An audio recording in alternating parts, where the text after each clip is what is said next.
Bonjour à toutes et à tous, aujourd'hui on se retrouve pour une nouvelle vidéo de présentation de jeux de société en solo et aujourd'hui comme attendu je pense c'est enfin la vidéo du top 15 des meilleurs jeux narratifs.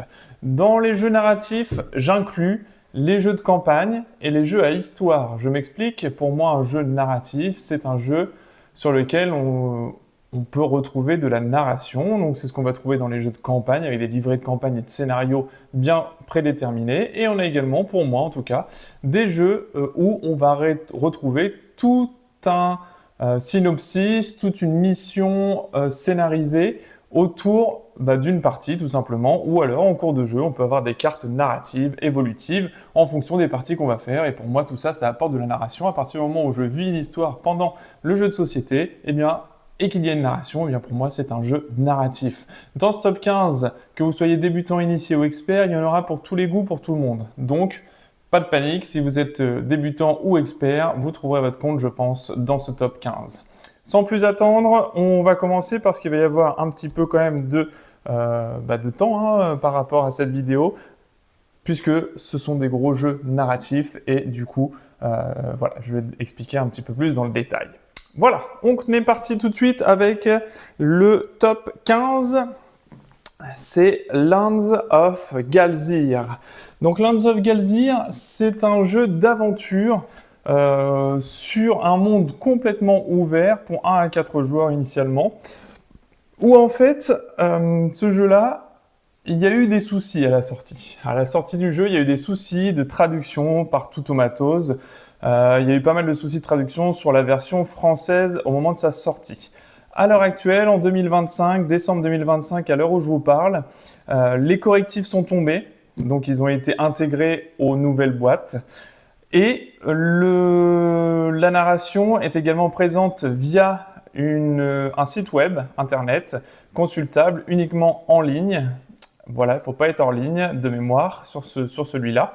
Et les correctifs ont été également envoyés sur le site en ligne. Donc si jamais vous n'avez pas les correctifs dans la boîte et que vous avez le jeu sans les correctifs, n'hésitez pas à y rejouer. Il n'y a plus de problème de correction, de traduction, de correction de grammaire.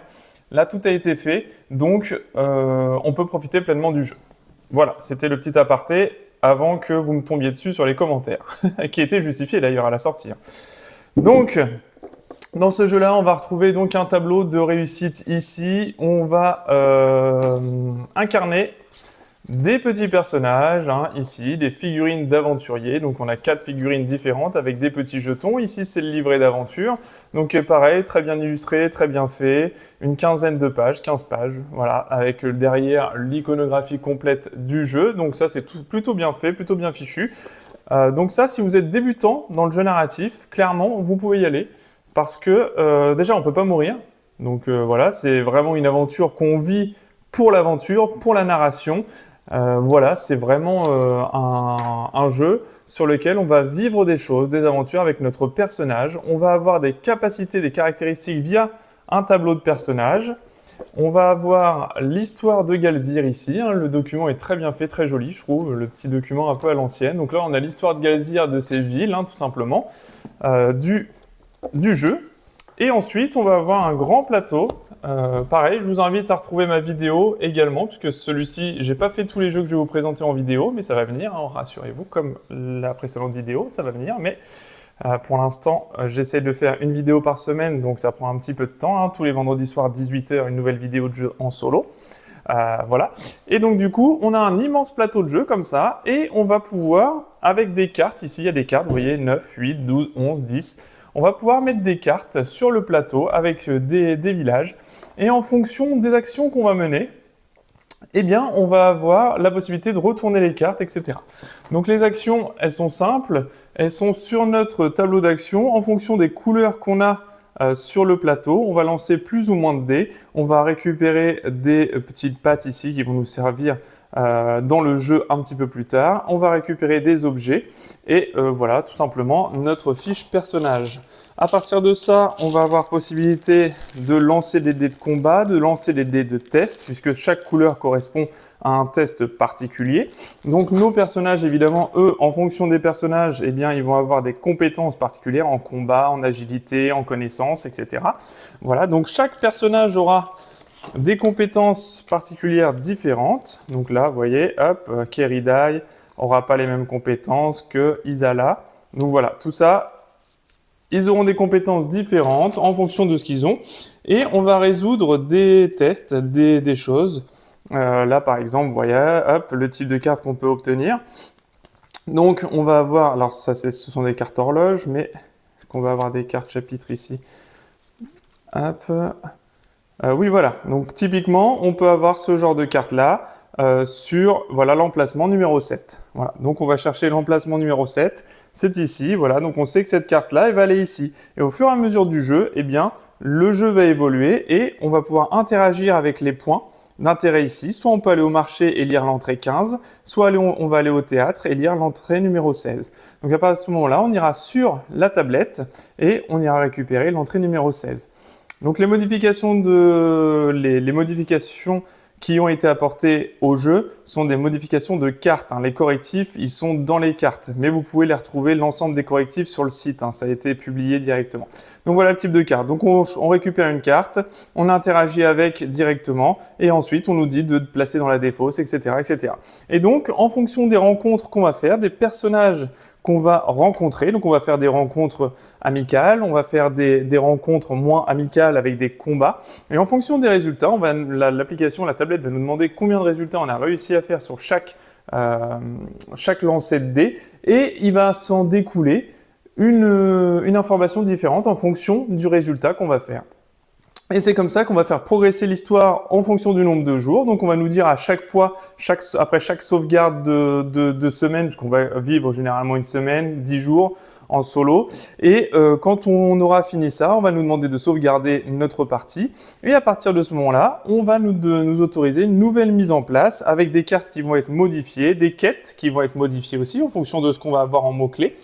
Et voilà, tout ça, ça va venir rentrer dans l'aventure et on aura de nouvelles cartes d'aventure voilà, qu'on va pouvoir récupérer à chaque fois, des nouvelles quêtes, des nouvelles choses à faire et on va venir comme ça faire de plus en plus de choses et de plus en plus de choses différentes. Donc je vous laisserai découvrir tout ça, mais effectivement, vous voyez, il y a quand même un sacré paquet de cartes, on a plus de 300 cartes qui vont venir nous faire vivre une aventure complète sur Lands of Galzir. Donc j'en parle pourquoi? Parce que moi j'ai adoré. Très honnêtement, je suis habitué des gros jeux narratifs super longs, beaucoup de règles, beaucoup de pages, beaucoup de machins, beaucoup de trucs. Et ça, franchement, Lands of Galzir, je l'ai trouvé reposant.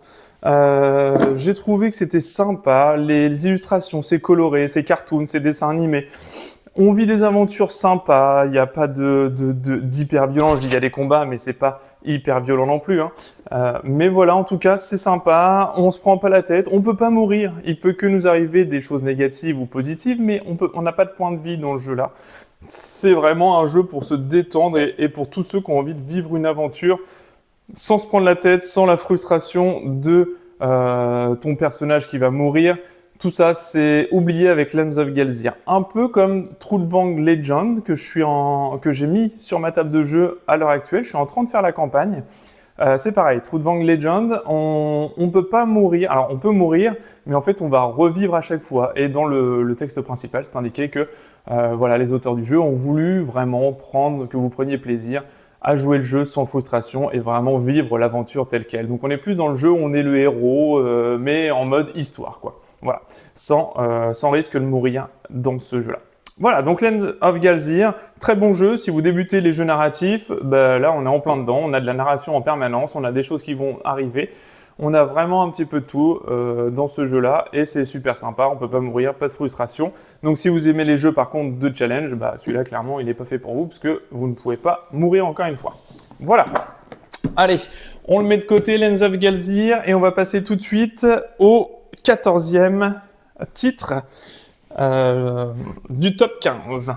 Donc le 14e, c'est un très gros jeu. puisqu'il s'agit de Etherfield. Etherfield, qu'est-ce que c'est? Eh bien, c'est un jeu narratif onirique où on va parcourir les rêves de notre personnage à travers un paquet de cartes, un sacré paquet de cartes, et il y a même d'ailleurs tout le schéma de rangement qui est dans la boîte au départ pour expliquer un petit peu comment on peut récupérer tout ça. J'ai récupéré tout ça sur BGG parce que pour faire le tri au départ, il y a déjà un sacré boulot pour ranger tout bien correctement dans la boîte. On a des petites pochettes pour les sauvegardes du jeu. On a les infos sur la campagne avec les stretch goals directement qui ont été fournis dedans. Voilà, puisque celui-ci il est issu du financement participatif. Donc j'ai récupéré également les stretch goals. On a le livret de règles. Donc vous voyez, un univers assez noir, puisque c'est plutôt parcourir voilà, les songes et les rêves, mais on est plutôt dans le cauchemar que dans le rêve. Voilà, action des rêveurs, on va avoir les différents symboles de jeu. Donc le livret de règles, il n'est pas si conséquent que ça, hein. Il n'y a pas beaucoup de choses et il y a le résumé des tours de jeu. Ça c'est plutôt bien vu à chaque fois quand on nous met à la fin le résumé des tours de jeu, surtout quand c'est un jeu assez imposant comme ça, c'est toujours sympa. On a le livret des scripts secrets, donc là on va avoir accès à tout un paquet de scripts sur les différentes choses qu'on va rencontrer au fur et à mesure. On a des entrées avec des numéros, on va lire les numéros et on va appliquer les événements qui sont imposés par le livre. Ensuite, je vais vous montrer le plateau de jeu qui est très sombre également. Hop, alors là, il faut avoir une bonne lumière, un bon éclairage pour bien voir l'ensemble du plateau. Voilà. Alors, je vais vous le mettre dans cette position-là. Normalement, dans l'idéal, c'est de le mettre un petit peu dans l'autre sens pour pouvoir accéder à tout. Hop, je vais le mettre dans le bon sens. Voilà.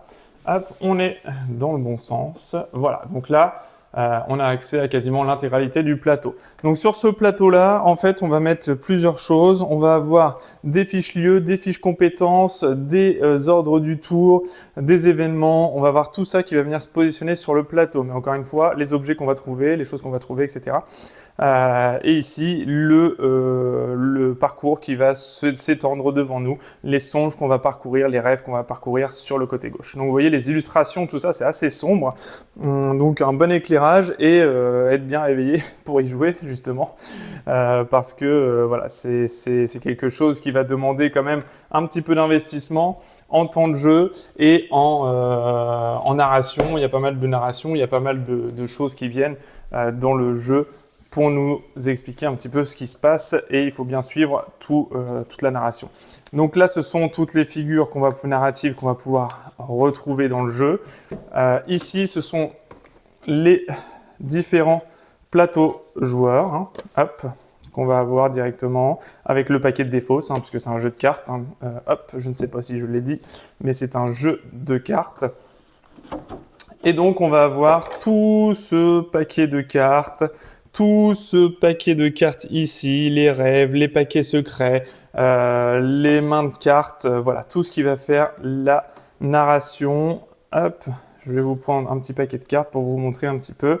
Donc là, on a les lettres sur lesquelles ça va venir se poser en fonction de ce qu'on a et on a la mise en place de tout ça. Donc là, à la mise en place, comme je vous disais justement tout à l'heure, ici dans A2, vous avez vu sur le plateau principal, eh bien, on va venir positionner ceci. Ensuite, on a le A1 qui va venir se positionner sur l'emplacement A1 et on va créer comme ça tout un paysage avec ensuite des déplacements qui seront faits sur les différents points pour interagir avec tout ça. Donc on a plusieurs choses avec des entrées, etc.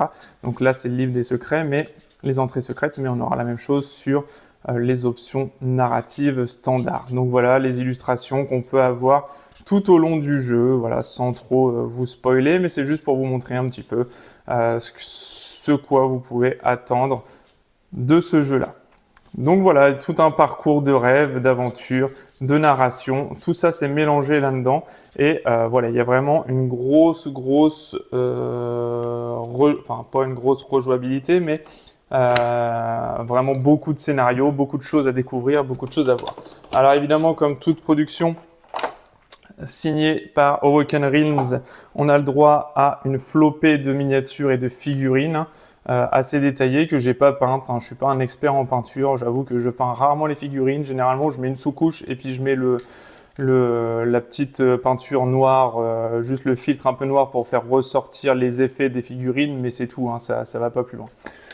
Donc voilà, donc on se retrouve avec ce type de figurines là, hein, donc ils sont quand même assez jolis, hein, on doit dire. Voilà, c'est vraiment sympa, le détail il est top, c'est vraiment cool. Et donc voilà, donc du coup un jeu plutôt mature adulte, hein, voilà, avec une scénarisation des rêves et cauchemars dans le jeu. Hop, voilà. Je vais pas m'étendre davantage sur The Etherfield, pareil, c'est un, voilà, j'ai fait un petit peu le tour de ce que je pouvais vous dire dessus, si le jeu vous intéresse. Pareil, il y a pas mal de vidéos qui peuvent potentiellement suivre parce que j'en ai pas encore faites, mais ça va arriver tôt ou tard sur la chaîne, les vidéos sur Etherfield, parce que c'est un jeu très intéressant et très sympa. Donc c'est le top 14. Évidemment, Etherfield, comme je vous ai dit, c'est un jeu Awaken Realms, et comme tout bon jeu Awaken Realms, on adore les extensions. Donc on va avoir l'extension de la campagne du Sphinx qui est régulièrement en promotion d'ailleurs. Voilà, il ne faut pas changer l'ordre des paquets dans la boîte. On va avoir de nouveaux lieux, de nouvelles figurines, de nouvelles cartes de démarrage. Voilà, tout ça, ça va être simplement juste ça pour une nouvelle campagne. C'est déjà pas mal, hein, une nouvelle campagne. Donc ça, c'est la première extension. Et on a une deuxième extension de campagne avec la harpie et la louve. Donc c'est pareil, hein, même chose. On se retrouve avec une nouvelle campagne, des nouvelles choses. Vous voyez, je ne l'ai pas encore jouée, celle-ci. Hein. Elle est encore toute neuve dans la boîte. Il y a déjà largement de quoi faire avec la première boîte d'aventure. Et ici, donc, de nouvelles choses encore, de nouvelles campagnes. Alors, avant de vous lancer dans les extensions, assurez-vous que le jeu vous plaît, parce que c'est un univers quand même relativement particulier, qui n'a pas l'habitude d'être abordé dans le jeu de société. Et on a une petite extension qui a été rajoutée ici, voilà, par Awaken Realms, que j'ai récupérée, mais je ne l'ai pas encore ouverte, donc je ne sais pas encore le contenu, j'ai pas encore vu, mais il y a encore une extension, sachez-le. Voilà, donc oui, il y a déjà largement de quoi faire, hein. C'est plusieurs dizaines, voire une cinquantaine d'heures, un peu plus de 50 heures je pense, pour finir déjà la boîte de base. Donc avant de vous atteler aux extensions qui sont régulièrement en solde, n'hésitez pas à vous procurer déjà le jeu et voir si le jeu peut vous plaire. Voilà, donc c'était Etherfield. Ensuite on attaque tout de suite le top 13. Top 13, un gros jeu encore. Un gros jeu, The Everrain, par Légion Distribution. Nous sommes donc des commandants de navires, des capitaines de navires, et on va devoir parcourir les mers à la recherche de trésors, de gloire, etc. Le tout dans un univers un peu Cthulhu, avec les monstres marins, les créatures qui vont venir nous embêter, nous attaquer, et voilà, et c'est déjà pas mal. C'est déjà pas mal. Donc The Everrain, un gros livre de règles encore, hein. Hop, un bon gros livre de règles encore, avec tout ce qu'il y a en navigation. On a toute une partie de navigation sur le plateau avec des choses à faire, des abordages, des monstres à combattre, des bateaux à attaquer, et on a tout un abordage, tout un aspect abordage, et on a tout un aspect gestion de navires, gestion de personnages, et gestion de bateau, voilà, et gestion d'attaque. Donc là, c'est notre navire, on va avoir différents emplacements, on va pouvoir y atteler des personnages directement sur le navire qui vont avoir des compétences particulières. On va avoir ici une fiche avec des petits jetons qu'on va pouvoir installer, des personnages qu'on va pouvoir installer sur chaque chose pour récupérer des actions. Ici, alors moi, j'ai une version Deluxe avec le tapis de jeu. Hop, directement dedans, hein, j'ai le tapis de jeu complet. Alors voilà, bon c'est un petit plus, hein, c'est une version de luxe, donc il y a le petit tapis, il y a tous les tapis pour les bateaux, mais finalement qu'on retrouve sans problème avec les feuillets ici. Alors le tapis c'est toujours plus sympa et agréable, mais après sachez que voilà, il y a les feuilles qui sont un peu souples ici, rigides, un peu souples justement, pas rigides, qui hop, vous donne un navire différent à chaque fois. Donc le navire, les plaquettes, ils sont sans problème. Ensuite, on va retrouver donc tout un... Alors voilà, bon, ça a un peu bougé dans la boîte, mais On a tout un paquet de cartes avec des incidents, des événements qui vont se passer sur le bateau. Voilà, il y a plein de choses qui vont arriver directement dessus. Donc voilà, donc il y a tout un paquet événements, il va se passer plein de choses. On a des tuiles comme ceci, hop, de niveau 1, de niveau 2. Bon, ça c'est un petit peu sauvé encore dans la boîte. Voilà, mais c'est ce type de tuiles là qu'on va mettre face cachée sur le plateau et on va pouvoir découvrir des choses, donc des épaves, des monstres, des lieux, voilà, on va voir des choses comme ça qui vont apparaître sur le plateau et on va découvrir tout ça au fur et à mesure. On va pouvoir attaquer, partir à l'abordage. Voilà, faire plein de choses en mer et donc on a tout un paquet de jetons ici. On va avoir des personnages différents. Alors hop, je vais retourner tout ça. Alors on a des paquets aventures en fonction. Alors moi j'ai quasiment, il me semble que j'ai toutes les extensions de ce jeu-là. Mais voilà, les paquets d'extensions rapportent surtout des nouveaux événements. C'est pour ça que j'ai pris un petit peu tout ça. On a des cartes d'aide ici, hein, hop, qui sont bien faites. Et ici, on a tous les bateaux. Je retire mes deux boîtes. Et ici, comme vous voyez, on a tous les navires, les monstres qui sont représentés par des figurines, puisqu'on va avoir dû lancer des dés également. On va avoir tous les personnages possibles, avec des traumatismes, du stress, hein, dans l'univers Cthulhu, hein, encore une fois, avec différents personnages, des matelots, avec différents niveaux, différentes capacités. Et voilà. Et donc, on va avoir ici, voilà, le fameux, un des fameux paquets d'aventure, où on a le reste de l'aventure là-bas. Et donc, on va avoir différentes choses narratives qui vont venir nous compléter complètement notre partie et qui vont venir s'ajuster à tout ça. Donc, on a vraiment un petit peu de tout, hein, voilà, on a hop, les navigateurs, alors c'est bien, mais les élastiques, c'est bien quand ils restent en place, sinon c'est un petit peu pénible. Hop, voilà. Hop, et donc voilà, donc on va avoir ce type-là, des stocks de munitions, voilà, plein d'objets comme ça qu'on va pouvoir aménager sur notre navire et on va pouvoir l'améliorer de plus en plus pour qu'il devienne de plus en plus performant avec des matelots de plus en plus performants aussi pour pouvoir combattre tout ça et réussir notre mission. Voilà, donc ça c'était vraiment... Hop. The Everrain dans l'univers Cthulhu. Donc si vous aimez un peu les créatures marines, les créatures mystérieuses, mystiques et compagnie, bah là vous êtes en plein dedans. Vous avez touché le bon numéro si vous aimez un petit peu les jeux de ce type-là. Hop, je vais remettre tout de suite les petites planches de jeu, les tapis qui gonflent bien le volume du jeu. Hop, voilà le chantier et la règle du jeu, le plateau de jeu. Hop, c'est le plateau de... Voilà. Donc il y a le tapis, je ne sais pas si je vous l'ai montré tout à l'heure, le plateau. Donc il y a la même chose que le tapis, mais en plateau de jeu, hein, qui est tout à fait convenable, qui est tout à fait jouable comme ça, hein, sans aucun problème. Vraiment, c'est parce que je l'ai eu dans la boîte, il y avait déjà tous les tapis de jeu intégrés, mais autrement, voilà, je ne suis pas plus adepte des tapis que ça. Voilà, je ne serais pas prêt à payer pour des tapis de jeu en sachant que j'ai déjà un grand tapis de jeu ici qui me suffit largement pour partir à l'aventure sans abîmer les jeux que j'ai. Voilà. Donc ça, c'était le top 13. Ensuite, on passe au top 12. Top 12, là on part sur une licence cette fois-ci. On va partir sur Bloodborne. Bloodborne, c'est un jeu issu, donc vous voyez le logo PlayStation, c'est un jeu issu d'un jeu vidéo où on incarne dans un univers un peu steampunk, encore une fois, un personnage qui va devoir partir à l'aventure, un petit peu encore dans un univers un peu fantastique, de nouveau. Donc on va installer des tuiles comme ça, qui sont très bien illustrées, qui sont assez sombres, où on a des petites icônes comme ceci, on va pouvoir interagir avec de nouveau. Et on va vivre une aventure, une histoire. Voilà, l'église du remède, la maison saccagée. Donc on a différents lieux comme ça qu'on va révéler au fur et à mesure de notre aventure. Voilà, et on va se balader sur l'ensemble des petites cartes ici. Et on va vivre notre épopée complète grâce à ça. Donc voilà, ici on a toutes nos figurines. Hein. Voilà, donc on a pas mal de figurines. Je vous montre juste comme ça, hein, il n'y a pas besoin forcément de sortir tout ça, mais voilà. C'est pour vous montrer un petit peu l'univers du jeu.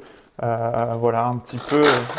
On se retrouve un petit peu comme dans, je dirais, dans l'ambiance un petit peu des demeures de l'épouvante. On est un petit peu dans le fantastique, un peu dans ce style-là. Voilà, ensuite on va avoir donc les règles du jeu ici, hein, le petit livret de règles complet avec nos personnages qu'on va pouvoir installer sur le plateau principal, les tuiles-lieux, on va installer les ennemis un petit peu partout, on va avoir une main de compétences avec des cartes et des compétences à activer à certains moments. Voilà, nos tableaux des compétences, on va avoir de l'endurance, des compétences de la force, de la vitalité, des armes, etc. qui vont venir nous aider dans notre quête et on aura encore une fois un jeu scénarisé, pas un paquet de cartes cette fois-ci, c'est pas un jeu où on va avoir, donc là on a l'inventaire du chasseur, voilà, on va avoir une fiche personnage à chaque fois et ici donc on va avoir les paquets ici qui vont être des paquets narratifs, des paquets scénarisés. Voilà, introduction, et on va partir à l'aventure avec ça. Donc c'est voilà, c'est un jeu narratif, mais à base de cartes, et à chaque fois, il va nous arriver quelque chose. Voilà, chapitre 1, chapitre 2, voilà, c'est ce qui va vraiment nous servir pour l'aventure à chaque fois, avec plusieurs scénarios à réaliser, mais je préfère vous le dire tout de suite, le jeu est relativement difficile à gagner, hein. C'est vraiment le point entre guillemets un petit peu négatif du jeu. C'est vraiment que le jeu est quand même assez compliqué à gagner et ça c'est vrai. Défensif, on peut bloquer les choses, on a des compétences infatigables, voilà. Je vous laisserai découvrir tout le jeu. On a des aides de jeu aussi hein, qui sont bien faites d'ailleurs pour hop, avec les mots-clés.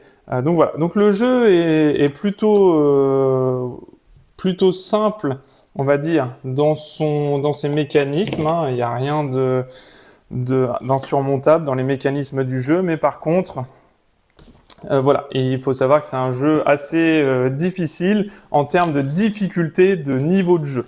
Voilà, c'est vraiment un jeu où on va pouvoir rapidement se retrouver submergé, se retrouver attaqué de partout et pas avoir forcément de quoi s'en sortir pour remporter la partie.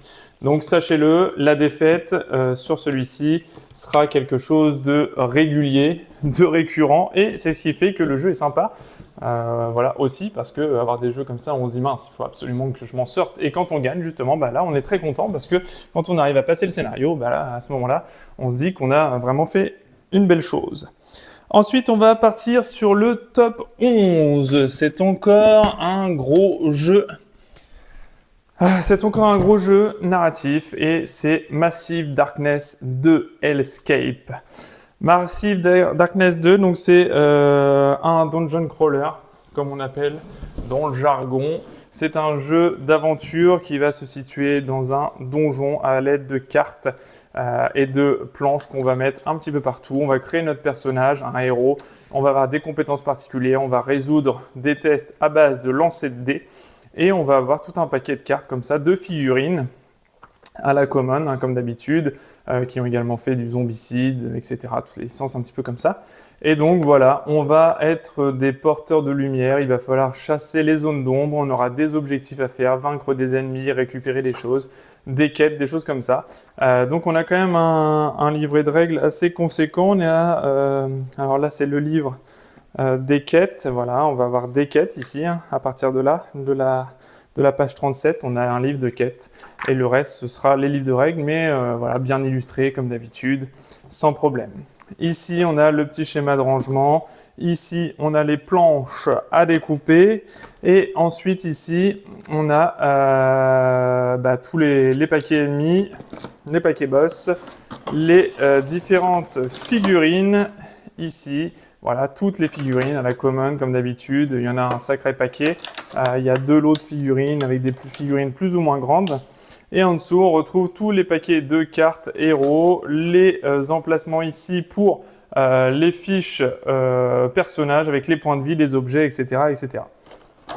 Voilà, donc ça c'est Massive Darkness, donc voilà, des quêtes à réaliser, une aventure à jouer à base de lancer de dés. Hop, alors ça c'est toujours, hop, c'est jamais très pratique de refermer l'ensemble du plastique, hop, avec toutes ces figurines, tout ça doit essayer de rentrer dans la boîte, et c'est jamais une partie de plaisir de faire re-rentrer tout ça. Bon, c'était pas bien grave. Hop, je vais vous épargner les bruits de plastique pendant 2 heures. Hop, voilà, on va mettre ça de côté. Je le remballerai tranquillement tout à l'heure. Donc voilà, donc on va avoir des plateaux de jeu. Voilà, et puis on va vivre une aventure narrative, encore une fois, grâce au livret de quête, tout simplement.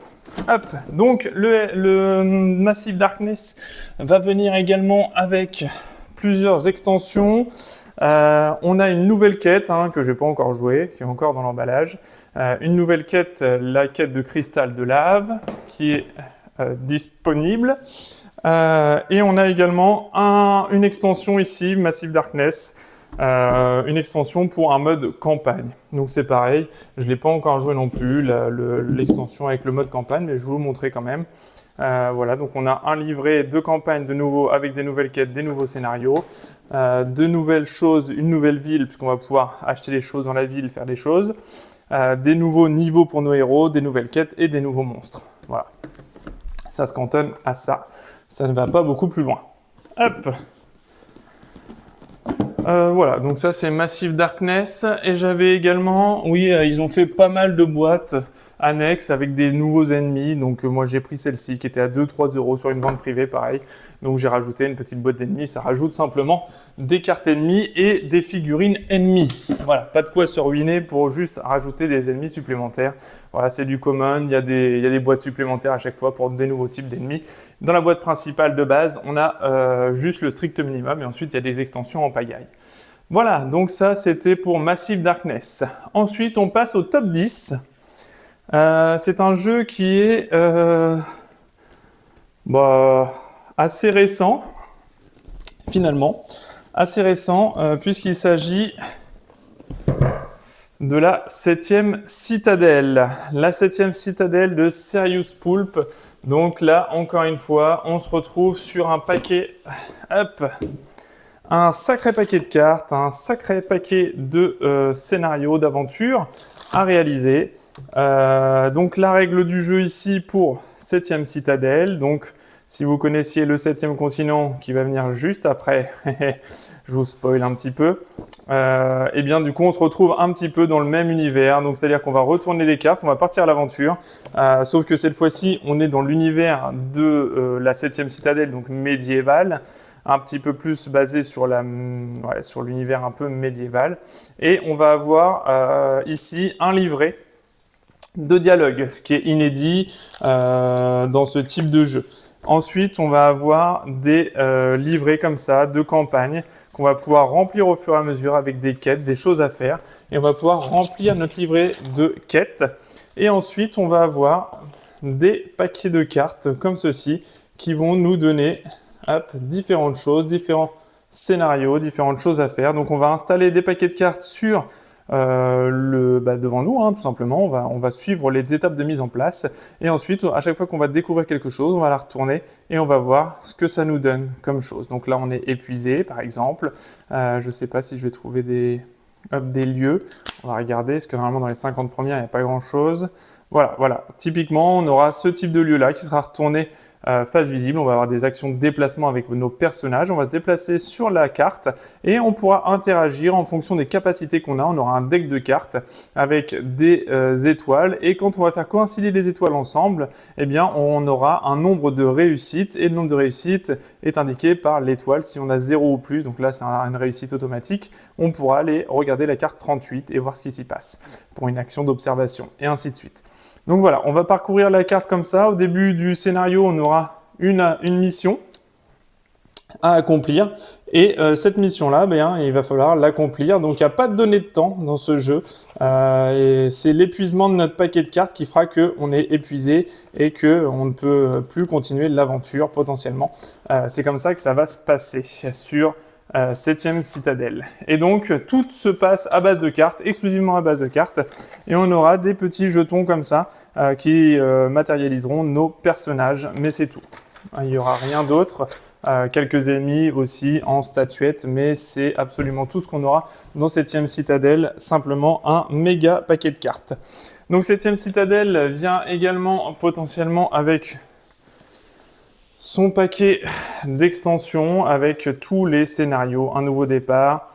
Donc voilà, chaque livret nous donnera des informations sur l'aventure qu'on va vivre et on nous dira ce qu'il faut installer, quel personnage on doit y mettre, comment on installe nos personnages, comment on construit nos decks d'action, la conclusion et ce qu'il y a pour la suite. Donc voilà, on aura les scénarios de départ et on a plusieurs scénarios en fonction de ce que vous avez pris dans la boîte de jeu. Voilà, donc moi j'ai repris des recharges supplémentaires. Voilà, après on aura le plateau ici de la map monde et ici donc on aura les cartes de départ. Les cartes, voilà, tout est trié, tout est rangé par type de carte directement dans la boîte. Hop, donc 7e citadelle en 2 parties ici. Hop, avec 2 énormes boîtes avec tout plein de contenu, tout plein de choses à l'intérieur. Mais voilà, c'est un jeu de cartes, exclusivement de cartes. Voilà, et il n'y a pas de durée de temps définie. Il faut juste aller jusqu'au bout. Donc soit vous mourrez, ou soit vous réussissez votre mission, votre aventure, mais il n'y a pas de temps, il n'y a pas de timing sur 7e citadelle. Il faut vraiment aller jusqu'au bout, soit mourir, soit réussir notre mission, mais ça peut durer 15-20 heures sans problème avant que vous réussissiez votre mission potentiellement. Donc ça, c'était 7e citadelle, le top 10, et évidemment, je ne pouvais pas passer sur 7e citadelle avant de vous parler évidemment du 7e continent, donc qui est dans la même lignée, sauf qu'au lieu d'être sur l'univers médiéval, on est sur l'univers du Nil, tout simplement. Donc là, c'est le tapis de jeu. Hein. Hop, on a le tapis de jeu avec les cartes qui vont venir se mettre sur le tapis, mais encore une fois, c'est complètement facultatif. Et on a donc les 2 fameuses boîtes du Kickstarter, la boîte blanche et la boîte noire. Hop, donc on va avoir un livret de règles du jeu avec les légendes. Voilà, ça c'est une extension. À l'intérieur, on va avoir un résumé du tour de jeu ici. On va réaliser des actions, on va regarder le coût de l'action, on va piocher des cartes. Voilà, plus on pioche de cartes, plus on est épuisé, mais plus on a de possibilités de réussir les actions. Et ça, c'est toutes les actions qu'on va pouvoir faire dans le jeu. Voilà, donc encore une fois, la même chose ici, hein, tout un nombre incalculable de paquets de cartes. Je crois que c'est plus de 3000, plus de 2000 ou plus de 3000 cartes sur le 7e continent. Et là, c'est pareil, on va devoir vaincre des malédictions. On a plusieurs malédictions, 12, je crois, 10-12 malédictions. On a un petit carnet d'aventure ici. Voilà, on va pouvoir stocker des objets d'une partie à l'autre. On a la règle du jeu complète ici. Et donc du coup, on va pouvoir avoir des objets, construire des objets, fabriquer des choses directement à partir de ce petit carnet-là. Et je vais regarder tout de suite, voilà, pour vous montrer un petit peu comment ça marche. Compétences des personnages, voilà. Donc en gros, on va avoir des paquets de cartes et on va pouvoir les faire coïncider. Vous voyez, on va tirer par exemple ces 2 cartes-là. Si on les tire ensemble, bah, hop, ça nous fait une étoile, ça nous fait une réussite. Voilà, on va construire le paquet de cartes comme ça, dans ce but-là. Et quand on va tirer les cartes au hasard dans notre deck, et bien là, on aura 2 réussites si on tire 2 cartes. Donc en bleu, c'est le nombre de cartes qu'on aura le droit de tirer pour une action particulière. Et la réussite, c'est le nombre d'étoiles en jaune. Si on réussit, il va se passer quelque chose. Si on échoue notre action, il se passera autre chose et sera déterminé par le petit numéro de carte qui y aura en dessous de l'action qu'on entreprend. Donc soit on va se blesser si on ne réussit pas, ou si on réussit, eh bien ça déroulera la suite de l'aventure. Ou parfois rien du tout, si jamais la réussite nous permet juste d'aller observer quelque chose directement. Donc là, 12 malédictions. Il faut qu'on sorte du 7e continent, du Nil, sauvage et hostile. Voilà. Ensuite, on va passer au numéro 9. Le numéro 9, c'est un jeu que j'ai présenté il y a quelques temps sur la chaîne, qui s'appelle Robinson Crusoe. Donc certains vont me dire, mais c'est pas du tout un jeu narratif. Eh bien, comme je vous l'ai dit en début de vidéo, je vous avais préparé un petit peu à ça. Si c'est un jeu narratif, puisque pour moi, comme je vous dis, à partir du moment où on a de la narration sur les cartes, on y est. Donc Robinson Crusoe, bon bah vous connaissez, hein, je pense, le petit personnage sur l'île maudite. Donc il est Robinson, il échoue sur une petite île et du coup il va devoir partir à l'aventure pour résoudre certaines missions. Donc on a un gros livret de règles ici quand même dans le jeu de base. Voilà, il a été réédité dernièrement en version Deluxe. Et avec la version Deluxe est venu le cahier d'aventure. Mais le cahier d'aventure vous pouvez vous le procurer indépendamment du jeu Deluxe. C'est ce que j'ai fait. Et donc, pour moi, c'est scénarisé parce que on va avoir des missions, des objectifs à accomplir. Donc déjà, c'est scénarisé au niveau du début de chaque aventure qu'on aura ici. Et surtout, dans notre aventure, eh bien, on va être amené à vivre des péripéties. Et donc, toutes les péripéties qu'on a, eh bien, on va les avoir ici, avec tout le texte narratif de ce qui va se passer en fonction des actions qu'on va pouvoir produire. Dans le jeu de base, on a déjà plusieurs missions recto verso. Hein. Ici, on en a 2, 4, 6, 8. On a 8 missions différentes. Et sur le plateau principal, donc je vous laisserai regarder un petit peu tout ça, mais on va devoir tous les jours avoir une série d'actions. Et tous les jours, il va nous arriver des événements par ce paquet de cartes. Le petit paquet de cartes ici, voilà, de mise en place. Et tous les jours, on va avoir des événements, donc des catastrophes. Souvent, ce sont des événements négatifs. On a très peu d'événements positifs hein, dans Robinson Crusoe. Et donc, on va avoir quelque chose qui va nous arriver ici. On va le placer ensuite en dessous. Et si on n'intervient pas sur ce qui se passe ici, eh bien, il va nous arriver quelque chose de négatif à la fin, tout simplement.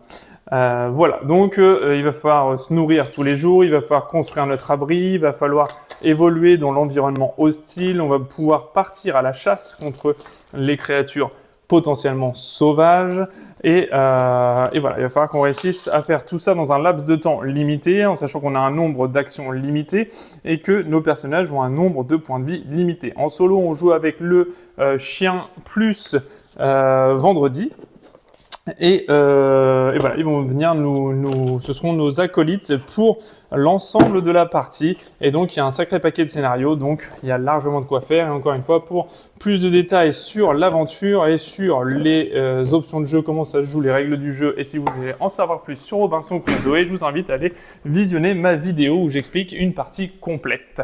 Voilà, un jeu extrêmement punitif, extrêmement compliqué. À gagner encore une fois, pas compliqué dans les mécanismes parce que finalement vous allez voir si vous visionnez ma vidéo après vous savez jouer sans aucun problème, mais par contre il y a quand même une difficulté assez croissante et assez relevée dans ce jeu-là. Alors ce qui est bien dans le livret d'aventure Deluxe, c'est qu'ils ont intégré des scénarios familiaux, des scénarios faciles pour pouvoir accéder au jeu sans trop de complexité sur les premiers. Mais voilà, c'est un univers progressif, mais vous allez voir, c'est quand même relativement compliqué de survivre. Après tout, on est sur une île hostile. Voilà, donc c'était Robinson Crusoe, le top 9. On attaque tout de suite le top 8. Le top 8, c'est encore un gros morceau puisqu'il s'agit de Frostpunk, The Board Game, distribué par Asynchron. Donc ici, on est dans un gros jeu. J'ai imprimé moi-même l'aide de jeu complète sur les descriptifs des actions, les actions de générateur, les experts, etc. Bref. Univers post-apocalyptique. Nous sommes regroupés en petites tribus. Il y a eu une superbe bombe qui a été lâchée. On a tout explosé. On se retrouve dans une période de froid glaciaire et on va essayer de survivre à ça. Voilà tout simplement le petit scénario de base, hein, l'intitulé de base, et on va devoir vivre à ça en construisant différents bâtiments, en alimentant notre générateur principal qui fournit de la chaleur à notre population. On va devoir nourrir la population, on va devoir subvenir aux besoins, on va devoir subvenir à tous les éléments négatifs qui vont se produire dans notre ville, hein, tout simplement, dans notre refuge, on va dire. Et à chaque fois, on va avoir des cartes scénarios. Donc, pour vivre des scénarios différents et on va avoir des cartes narratives qui vont venir perturber un petit peu tout le fonctionnement de tout ça. Donc ici, un énorme jeu, livrer des scénarios, donc avec plusieurs types de scénarios, en sachant que il y a également, pour ceux qui le souhaitent, une application de Frostpunk qui est disponible sur toutes les plateformes. Et donc ici, on aura des tuiles comme ça à installer tout autour de notre générateur et on va pouvoir les construire pour fabriquer des bâtiments, récupérer des ressources, du bois, des ressources, des minéraux, des matériaux. On va pouvoir construire des bâtiments. Voilà, on va pouvoir vraiment faire plein de choses dans ce jeu, mais c'est vraiment un jeu de construction tout autour de notre bâtiment. Et on va voir, alors j'aimerais bien retirer tout ça parce que j'avais mis de sorte à ce que on puisse refermer, voilà, la petite boîte. Hop là. Et donc, on va avoir notre générateur ici, donc qui est modélisé par une superbe grande figurine ici. Et on va avoir différents plateaux. Ici, de nouveau, la boîte n'est pas fournie avec le jeu, mais on va avoir des bâtiments, on va avoir des tuiles d'amélioration de bâtiments, on va avoir une superbe figurine de générateur, hop là, voilà, qui s'ouvre. Voilà, donc superbe figurine de générateur ici. Voilà, donc on va pouvoir faire des choses avec. Hop, pour faire de la chaleur. Hop, on va lui remettre ça quand même. Voilà. Donc voilà, on va avoir des jetons différents. On va avoir des paquets de cartes scénarisées avec le soir. Qu'est-ce qui va se passer? Est-ce qu'on veut faire ce choix-là, ce choix-là, ce choix-là? Alors, il n'y a pas de bon choix dans ce jeu-là. Il n'y a pas de bon choix dans ce jeu-là. Tout est toujours, voilà, est-ce qu'on veut nourrir les enfants ou est-ce qu'on préfère garder la nourriture pour pouvoir survivre plus longtemps, mais les enfants meurent de faim, meurent de froid. Il y en a qui sont malades.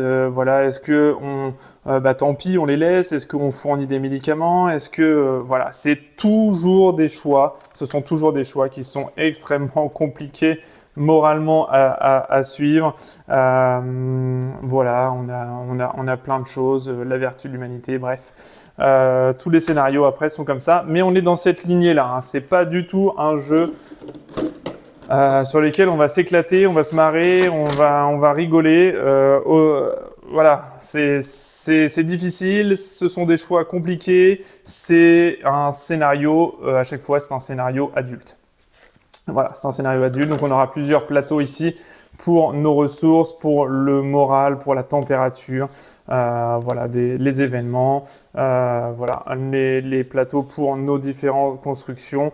Voilà, on aura plein de choses ici, voilà, qu'on va pouvoir venir installer au fur et à mesure du jeu. Voilà. Ce sera à peu près tout hein, pour le jeu Frostpunk, mais sachez qu'on est dans l'univers. On se retrouve dans l'univers, en tout cas, vraiment post-apocalyptique, très compliqué, en mode survie. Voilà, c'est compliqué, c'est très compliqué, c'est un jeu hyper dur, avec des choix moraux qui sont largement discutables. Soit on fait des choix pour la survie de la tribu, soit on fait des choix pour faire survivre les enfants. C'est toujours compliqué, soit on les laisse dans la maladie et se débrouiller, soit on leur donne, mais du coup ça peut engendrer d'autres problématiques derrière pour notre colonie complète, mais sur le moment c'est peut-être le meilleur choix qu'on avait à faire, mais derrière est-ce qu'on va pas être embêté? Voilà, donc c'est un énorme jeu Frostpunk avec des choix qui sont très compliqués moralement, donc plutôt un public adulte. Voilà. Ensuite, on va passer au top 7.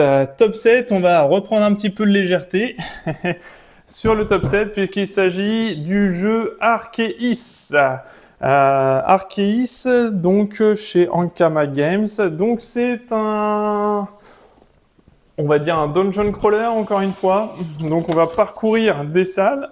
Nous sommes des archéologues égyptiens et on va essayer de partir à l'aventure pour découvrir des salles au trésor, potentiellement récupérer des trésors, et tout au long de notre aventure, au lieu de tomber sur des trésors, alors évidemment il y en aura, mais on a aussi tout un tas de petites créatures qui vont venir nous embêter, des personnages qu'on va rencontrer au fur et à mesure de notre aventure, et il va falloir, voilà, au fur et à mesure de nos quêtes et de nos missions, réussir tout simplement nos quêtes. Voilà, le journal d'expédition sur chaque chose, avec la mise en place de chaque chose à faire, les événements qu'on peut découvrir au fur et à mesure. Voilà, donc là j'ai des épisodes 6,5 parce qu'en fait il y a des petites extensions, je vais vous montrer tout ça après. Donc ça, ce sont les journaux d'extension, et ici on a le journal d'expédition avec tous les épisodes de la série directement sur ce petit journal. Donc on se retrouve après... Ah, petit crayon.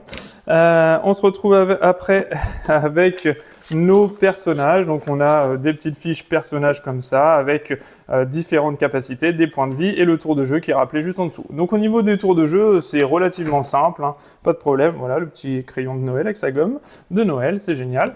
On est dans le thème. Et donc on va ouvrir des petites boîtes comme ça et lancer le chapitre, et on aura des decks de cartes spécifiques à chaque chapitre. Et ici, on va avoir donc toutes les figurines qu'il y aura dans le jeu. Il y en a encore une boîte en dessous. Voilà, je vais pas tout sortir, mais voilà, sachez qu'il y a pas mal de figurines, pas mal de scénarios. Le jeu est relativement simple. Si vous commencez les jeux narratifs, je vous conseille vraiment Arceus, puisque c'est un jeu très très accessible, très simple dans les règles. Donc je vous le conseille vraiment. Celui-ci, il est vraiment accessible, il est vraiment cool. Les durées de partie sont très très courtes. C'est 1 heure, 1 heure et demie maximum. Voilà, on n'est pas sur du 10-12 heures, parce que Frostpunk c'est pareil, hein, on est sur beaucoup de temps de jeu. Voilà. Et ici, Arceus, donc on a un scénario, on a des objectifs, mais en 1 heure de temps, en 1 heure, 1 heure et demie, on a fouillé l'ensemble des salles et on peut remporter la partie sans aucun problème. Le niveau de difficulté est plutôt simple dans Arceus, donc vraiment pas de problème pour commencer avec cette boîte-là. En plus d'Arceus, il y a donc le piège du Sphinx. On a la boîte d'extension, le joyau du culte. Et la dernière, c'est Menace sous la surface. Donc moi, j'ai pris l'intégrale hein, de toutes les boîtes. Ça rajoute un petit scénario à chaque fois ou un personnage à débloquer. Voilà, mais c'est sympa, ça étoffe un petit peu le jeu, ça rallonge la durée de vie et c'est plutôt sympa. Donc Arceus, pas de problème, c'est vraiment chouette. Le top 6. Alors le top 6, on est encore sur pas mal de boîtes. Et je vous explique ça tout de suite, c'est V-Sabotage. V-Sabotage, encore une fois, il est à mi-route entre le pur narratif et le narratif one-shot, puisqu'en fait, on va avoir un jeu d'infiltration, combat, opération, c'est marqué dessus, et chez Triton Noir, mais on va avoir un jeu surtout historique. Voilà, on va avoir un jeu historique. Alors ça, hop, sont les petites cartes qu'on a un petit peu partout ici, que j'ai pas utilisées pour le moment. Donc en fait, on va avoir, dans V-Sabotage, on va avoir l'occasion d'être simplement des soldats pendant la Seconde Guerre mondiale. Et encore une fois, on va devoir obtenir des informations, gérer des missions, gérer de l'aventure à travers tout ça. Et on va pouvoir se positionner à travers plusieurs tuiles. Je vais vous montrer tout ça. Alors celui-là, pareil, il n'est pas dépunché, mais j'ai déjà joué au jeu avec une autre boîte de jeu que je vais vous montrer, puisque ça, c'est une extension du jeu, celui-ci. Normalement, j'ai... Hop, miniature pack, oui c'est ça, l'autre boîte, puisque ça c'est la version Kickstarter complète, mais j'avais le jeu de base, moi que voilà, j'ai plus maintenant, je l'ai revendu le jeu de base parce que j'ai acheté l'intégrale que je n'ai pas encore joué pour le moment, en tout cas à cette version intégrale. Bref, vous avez donc des salles, différentes salles avec des infos en haut à droite qui sont des infos pour le jeu, pour savoir si vous touchez ou non, si vous faites du bruit ou non, si vous êtes repéré. Ici, vous avez une boussole qui vous indique où est le nord, où est le sud, puisqu'il va y avoir un déplacement des troupes ennemies qui va se faire en fonction de la boussole et d'un petit paquet de cartes. Si vous êtes coutumier de Assassin's Creed, on est dans les mêmes auteurs et donc du coup, on va pouvoir avoir le même mécanisme de jeu. Et on se retrouve avec justement des points où on est visible, pas visible, et on va avoir des différents dés à lancer à chaque fois. Ici, on va avoir des cartes objets qu'on va pouvoir utiliser tout au long du scénario et on va avoir des cartes ici de personnages, d'acolytes et on aura des scénarios un petit peu partout dans les boîtes entraînement. Voilà, on a les boîtes d'entraînement ici avec training, on a les 2 langues, multilangues. Voilà, donc ça c'est V-Sabotage et il s'agit d'un jeu de combat et d'infiltration. Et donc, ayant récupéré le all-in, on va avoir plusieurs choses dans le all-in. On va avoir le V-Sabotage Ghost ici, qui rapporte de nouvelles règles du jeu, des nouvelles missions, des nouvelles choses à voir, voilà, des nouvelles choses. J'ai pas encore joué aux extensions non plus, hein. Pour le moment, j'ai joué qu'à la boîte de base. Je vous dis que j'avais acheté toute seule individuellement, mais comme le jeu m'a bien plu, j'avais acheté le pack all-in. Hop. Ensuite, on a ici les Secret Weapons. Donc là, c'est pareil, on va avoir des nouvelles armes, des nouvelles choses à faire, des nouveaux personnages et des nouvelles missions. Ok. Ensuite, on va avoir, hop, ici, Résistance. Donc pareil, les règles, les nouveaux personnages, etc. Nouveaux plateaux à chaque fois, des nouvelles tuiles et des nouvelles missions. Et ensuite, on aura encore le miniature pack ici, qui nous donne encore des nouvelles tuiles ici et des miniatures, hein, avec des chars, des barils, des personnages, des militaires. Voilà, donc ça c'est le miniature pack, du coup. On est pour les extensions. Voilà, c'est juste pour les extensions, donc Résistance et compagnie. Et bien sûr, on a les miniatures packs pour le jeu de base. Donc miniature pack pour le jeu de base ici. Donc pareil, hein, toutes les tuiles colorées en plus. Et hop, on va avoir l'intégralité donc du jeu avec les différentes figurines, les différentes choses, les mitraillettes, etc. Et toutes les autres figurines qu'on aura en dessous avec tous les militaires. Voilà, que ce soit la défense ou l'attaque. Voilà, mais encore une fois, pour le moment, celui-ci, je n'y ai pas joué sur sa version définitive avec les figurines. J'avais joué qu'au jeu de base avec les pions standard. Hop. Mais pareil, je vous le présenterai également sur la chaîne, donc soyez à l'affût si ça vous intéresse. Donc voilà, et donc on a les cartes missions, donc comme je vous disais sur celui-ci, il est quand même intéressant parce que soit c'est des cartes missions one-shot qu'on peut faire, ou bien on peut jouer en campagne, donc plusieurs cartes missions les unes derrière les autres, en gardant le même personnage ou les mêmes personnages, des points de vie, etc. Et on doit aller jusqu'au bout des 3 missions potentiellement sur ce jeu-là. Voilà, donc c'était V-Sabotage, 6e. En 5e position, alors là, comme d'habitude, comme sur tous les tops, là, entre le premier et le 5e, j'ai du mal à faire la distinction vraiment de celui que je préfère, mais il a fallu encore une fois faire un choix. Donc j'ai fait ce choix, mais encore une fois, les 5 premiers pour moi, ils sont quasiment tous à égalité et ils sont vraiment tous très très bons. Très très très très bons. Je vais donc tout de suite présenter le top 5. Et le top 5, c'est The Witcher, l'ancien monde, Old World, pour ceux qui ont la version anglaise. Donc The Witcher, l'ancien monde, donc j'ai pledgé, c'est un GameFound que j'ai pledgé. Donc j'ai la Total All-in Deluxe Edition avec toutes les boîtes seulement, alors toutes les boîtes, attention, seulement scénarisées. Moi, ce qui m'intéresse, c'est de vivre les aventures, c'est pas forcément d'avoir le matériel, upgrade, etc. Ou alors 500 000 figurines, c'est pas vraiment ce que je recherche. Moi, c'est surtout le matériel qui me sert à la campagne. Donc, on a tout un livret ici d'explications de jeux dans l'univers de The Witcher. Hein, pour ceux qui connaissent, il y a la série de livres et il y a la série de télévisée. On va pouvoir retrouver l'aventure de Witcher qui est un sorceleur et qui va pouvoir combattre des créatures pour rendre le monde meilleur. Voilà, donc il y a toute une histoire autour de ça. Et donc j'ai quelques boîtes d'extension, l'ancien monde avec le Monster Trail, le Wild Hunt. Et le Wild Hunt ici correspond vraiment au jeu, vous allez voir, je vais vous expliquer après, pour le solo. Donc il le faut impérativement. Je vais vous montrer le plateau de jeu puisqu'il est sur le dessus. Donc voilà, puisque c'est un jeu de plateau, hein, le The Witcher. On est sur un jeu de plateau et de deck building.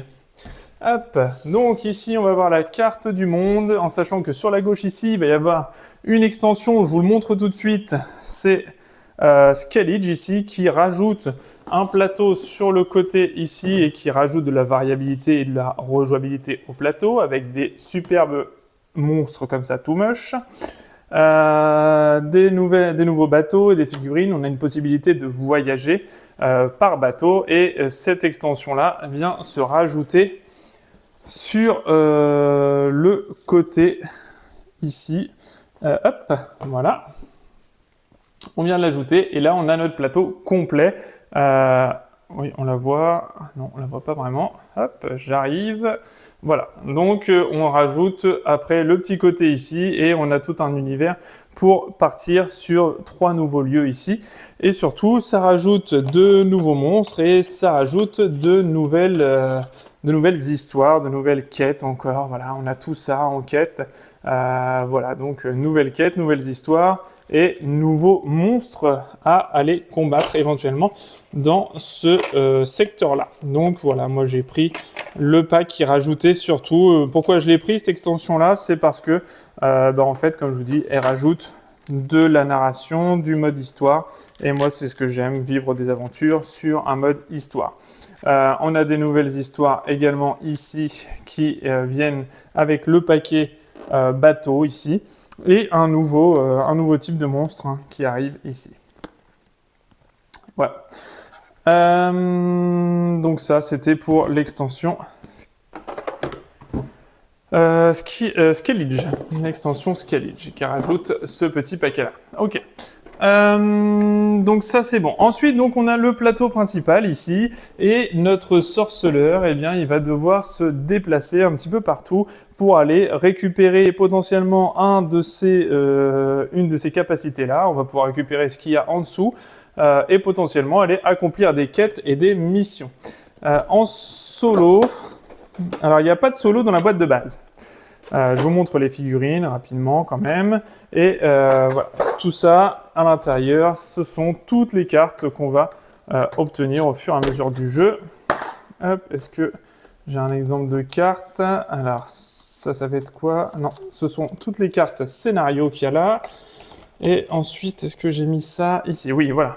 Donc, deck building, pourquoi? Parce qu'en fait, on va avoir des capacités ici avec différentes couleurs qui vont nous rapporter des points de capacité de compétences et c'est comme ça qu'on va pouvoir gérer nos combats grâce aux compétences qu'on a en haut à gauche qui vont nous faire piocher des cartes en plus, des attaques en plus, de la défense et c'est comme ça qu'on va gérer avec les boucliers, c'est de la défense, les petites fléchettes c'est de l'attaque, ici de la pioche de cartes supplémentaires, on va avoir des compétences particulières donc au fur et à mesure on va pouvoir acquérir des cartes pour récupérer notre deck de cartes et pouvoir affronter les ennemis. Hop, ici, on va voir tous nos personnages en figurines qu'on va voir. On va avoir des lancers de dés qu'on va pouvoir réaliser.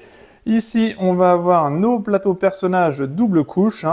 Et on va pouvoir glisser des cartes à l'intérieur, ici, en dessous ou au-dessus.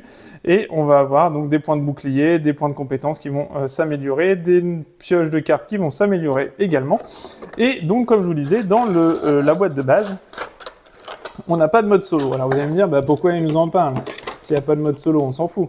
Non, on s'en fout pas, parce que il y a un mode solo qui a été réalisé, un FineMade qui a été réalisé, c'est celui-ci, l'Automa ici, Old World. Voilà, donc ça a été réalisé par un FineMade qui est complètement trouvable en français sur BGG, donc pas de problème. Il y a un petit paquet de cartes à imprimer.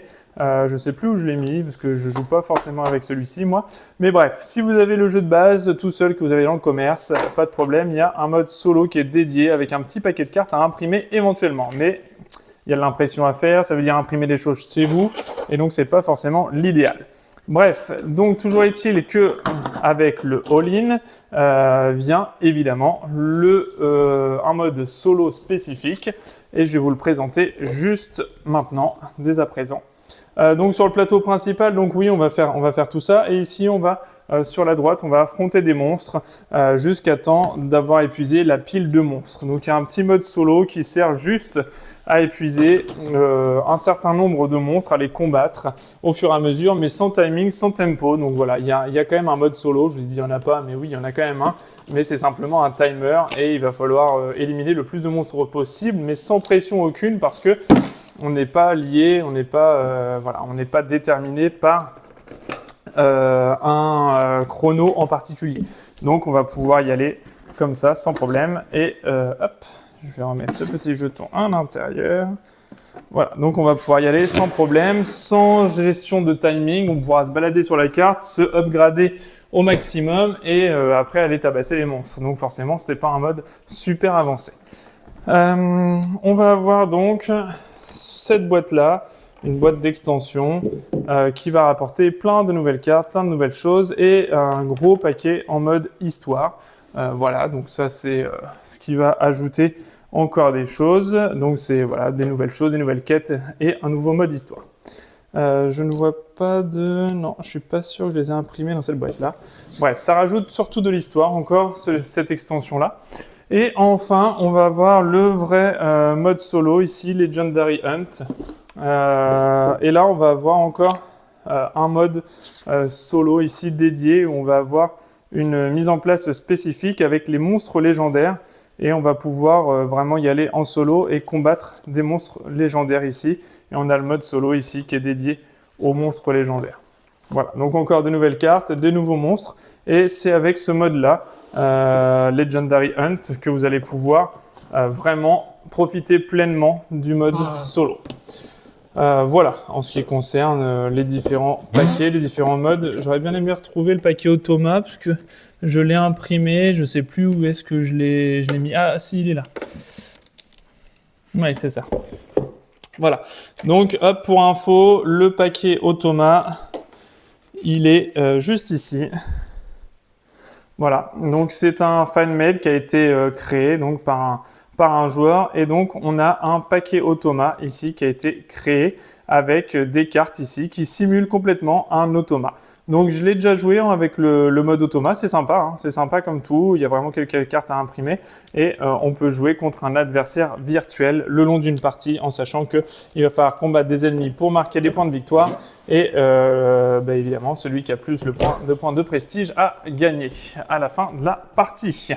Voilà, mais Legendary Hunt, il y a vraiment un vrai mode de combat, un vrai mode pour le solo et c'est ce qui fait que le jeu est vraiment très cool. Voilà, ensuite nous avons le top 4. Top 4, rien à voir, on sort complètement d'univers et c'est l'univers de Sleeping Gods. Sleeping Gods chez Lucky Duck Games.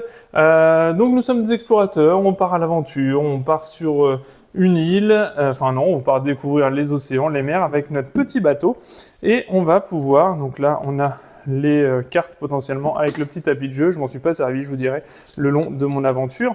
Et on a, alors pareil, j'ai pris le all-in encore une fois avec les extensions, les donjons, etc. Et on a donc des petits paquets comme ça, des petits livres avec des entrées différentes qui vont nous indiquer ce qui va se passer à l'instant T, à tel événement, à tel événement. Donc on a des fiches d'événements, on a les règles du jeu. Voilà, donc là c'est pareil, c'est scénarisé, on n'aura rien à faire en particulier, on va avoir des quêtes au fur et à mesure, on va avoir un équipage, on va pouvoir se déplacer sur un plateau de jeu qui est matérialisé par un livre de jeu. Voilà, donc là ce sont les entrées encore de quêtes, mais alors j'ai dû le passer, le petit livret, oui il est là. Voilà, et en fait on va avoir ce petit livret qu'on va mettre comme ça sur la table et on va pouvoir naviguer sur les différentes entrées et en fonction des entrées, on va pouvoir y aller et aller lire les entrées ensuite dans le livre narratif pour voir ce qui va se passer sur différentes quêtes et sur différents endroits. Et une fois qu'à un moment donné, vous allez arriver sur un emplacement qui va vous dire que vous êtes arrivé à la fin de votre aventure et que donc vous allez pouvoir vous arrêter là, sauvegarder, récupérer un secret particulier sur votre voyage. Et ensuite, c'est reparti. Donc, on va avoir un équipage avec des capacités, des pouvoirs et des compétences. Et on va pouvoir faire, vivre une aventure, faire des tests de compétences, faire des tests d'attaque, puisqu'on va avoir également des ennemis. On va avoir, donc là, c'est le donjon, donc c'est une extension spécifique que j'ai acquise par rapport au jeu de base. Mais qui rapporte quelques donjons à explorer au fur et à mesure de votre aventure. Et on va avoir donc des petites cartons personnages comme ça, avec des points d'action à dépenser, des attaques spécifiques, des points d'action, des logos ici qui donneront des capacités spéciales. Et voilà, et c'est tout. Et le bateau, il est représenté par cette planche-là directement. Et on va avoir donc pour 1 à 2 joueurs spécifiques. Et on va pouvoir faire des événements de bateau. Et on aura donc plusieurs choses ici à faire dans l'ordre. Une action de bateau, un événement et 2 actions de personnages ou d'exploration, commerce, sport, etc. Voilà par tour et on recommence à chaque fois jusqu'à temps d'arriver à la fin. Ici donc on va avoir des petites cartes, pas mal de cartes, hein, des jetons, voilà, on aura de la monnaie également, la monnaie du jeu. Ici on aura encore des cartes, voilà, ça va se présenter comme ça, les cartes d'aventure, les cartes de... Là, on a d'autres modes, ouais, en mode arcade, ouais, si on veut jouer sans partir sur un scénario complet. Voilà, mais... hop, est-ce que j'ai autre chose? Voilà, des oasis, des contrebandiers, des cauchemars, trésors, nuages de sport, la fuite est introuvable. Voilà, à chaque fois, on va avoir des événements comme ça qui vont venir nous perturber notre aventure, qui vont venir faire en sorte que on va se faire potentiellement des choses négatives qui vont nous arriver encore une fois, ou des choses positives. Et on aura des combats de monstres avec un système de combat de cœur à faire éliminer. Mais encore une fois, je vous invite à aller voir quelques vidéos. J'ai pas fait de vidéo encore, mais j'ai terminé le jeu déjà. Enfin, j'ai terminé le jeu. J'ai terminé une aventure complète qui m'a pris environ une trentaine d'heures, je vous dirais.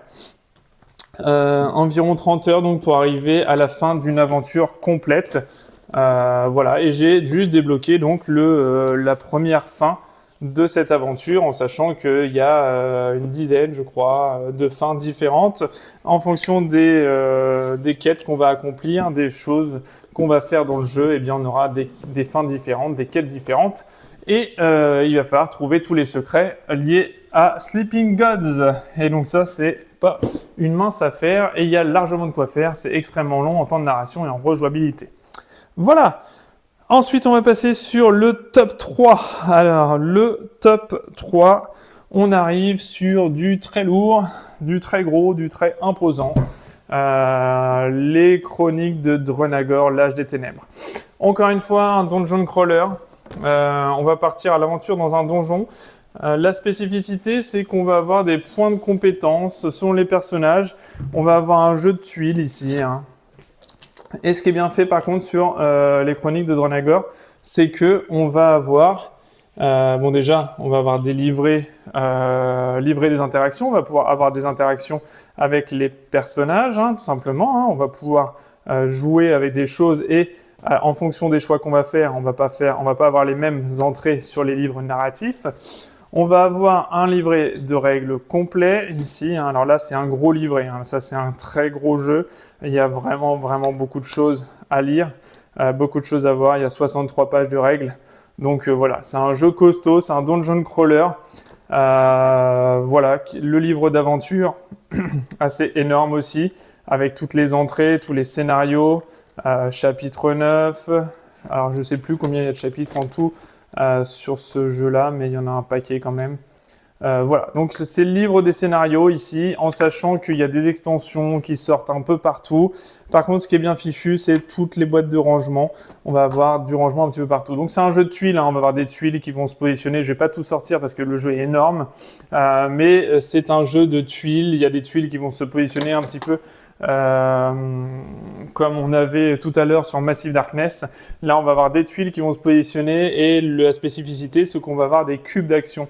On n'aura pas du tout de lancer de dés, ça va être des cubes d'action qu'on va pouvoir gérer avec nos fiches personnages et les armes qu'on a. Et on va avoir une règle comme ça avec des...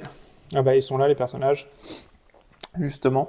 Donc voilà, donc on va avoir des cubes d'action qu'on va pouvoir dépenser pour dépenser des actions en particulier. On aura nos points de vie en haut, voilà, comme tout dungeon crawler. Voilà, on aura une fiche héros, des aventures à vivre, et à chaque chapitre, on aura des petits livrets à ouvrir qui vont nous donner une petite information supplémentaire avec un petit peu de narration sur certains items qu'on va aller chercher. Eh bien, on aura de la narration supplémentaire, on aura une petite feuille avec un livret à l'intérieur à ouvrir et à découvrir pour avoir la suite de l'aventure. Je vais vous montrer ça juste après, parce que ça c'est la boîte de base, mais il y a beaucoup d'extensions qui sont sorties, que ce soit des extensions de personnages ou des extensions de scénarios.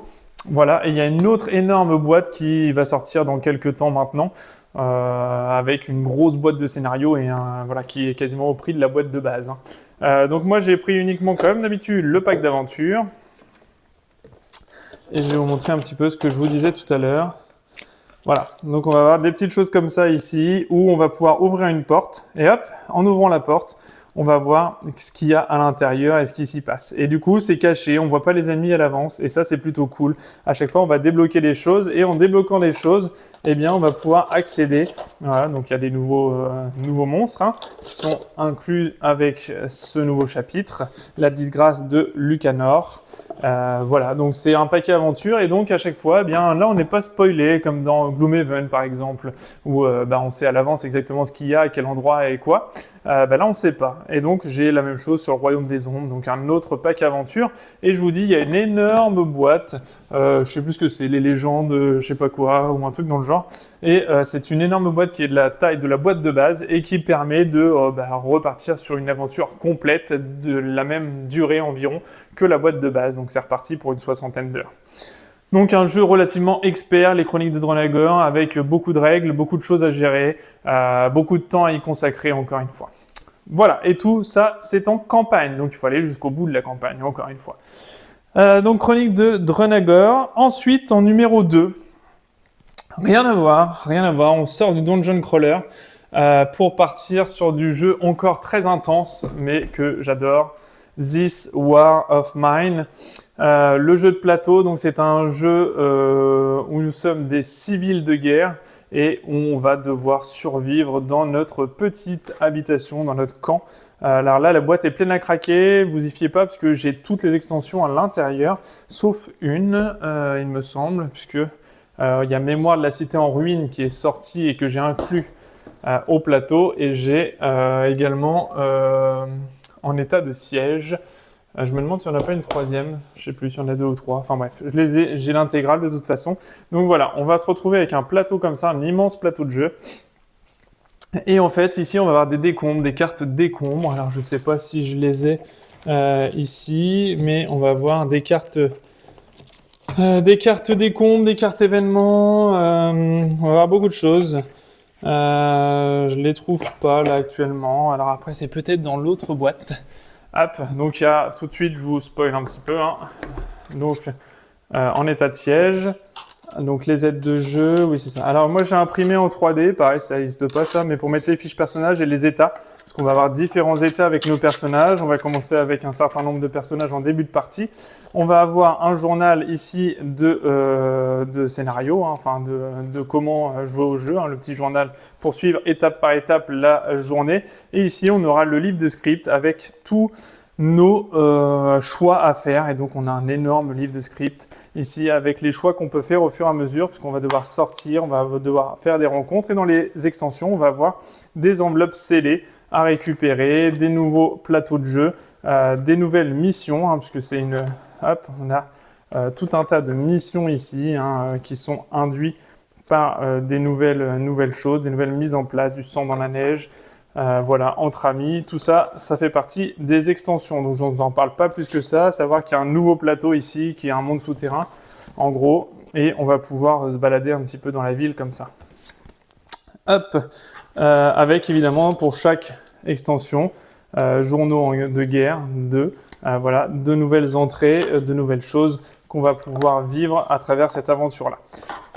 Donc ça, c'est sur le paquet d'extensions. Donc évidemment, on est civil en guerre, donc nous, on essaie de survivre, on laisse les soldats faire leur affaire.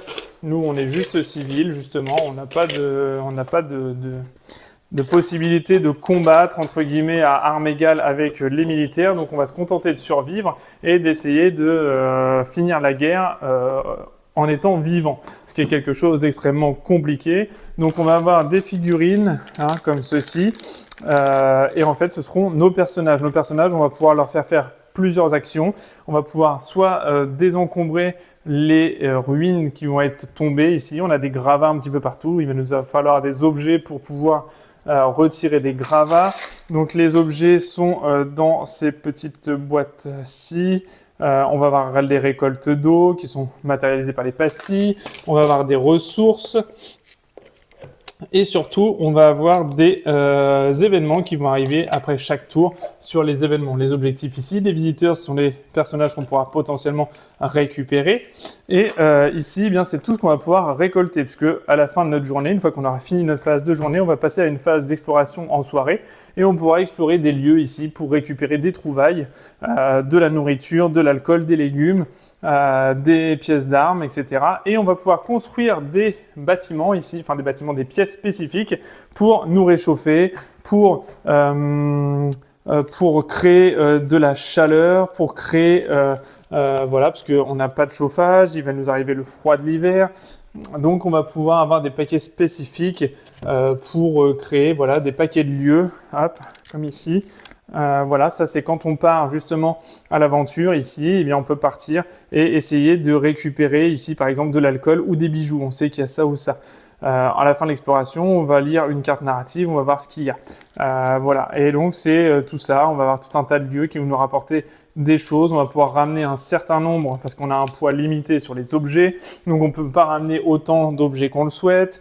Voilà, il y a tout un système comme ça et à la fin on aura un raid de nuit ici, donc ce sont des événements qui vont nous arriver pendant la nuit. Il va falloir qu'on garde la porte d'entrée parce que si personne ne veille à l'entrée du bâtiment, et ben du coup il y a des voleurs, des pilleurs qui peuvent potentiellement venir nous piquer des trucs. Et bref, il va falloir survivre comme ça en permanence. Et quand on va partir à l'aventure, on va avoir des scénarios, des choses scénarisées qui vont nous arriver en fonction de l'endroit où on se trouve. Et évidemment, ce ne sont jamais des bonnes choses qui vont nous arriver. C'est très très rare qu'on nous donne des choses positives. Et surtout, on a des états qui vont se dégrader. Puisqu'on va avoir 3 jauges, du gris, du rouge, du jaune et du bleu et du vert. Donc la faim qui va être sur les petites choses vertes, la fatigue en bleu, la maladie en jaune, les blessures en rouge et le mal-être, santé mentale, en gris.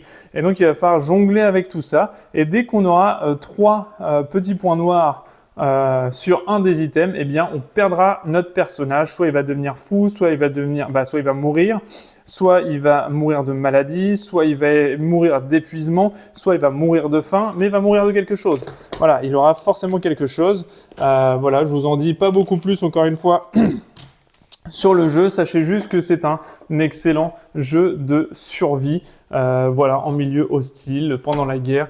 Et évidemment, on va avoir des événements quand on va sortir avec des choix qui sont encore moralement très compliqués à gérer, puisque voilà, bah, c'est la guerre, quoi. Hein, donc c'est forcément des choix qui sont hyper compliqués. Donc ça vient avec 2 ou 3 extensions, je me rappelle plus exactement, mais en tout cas, voilà, le jeu est vraiment excellent, c'est prenant et encore une fois, il faut arriver au bout du paquet événement et on arrivera sur le dernier jour, qui sera entre le 10e et le 12e jour de mémoire.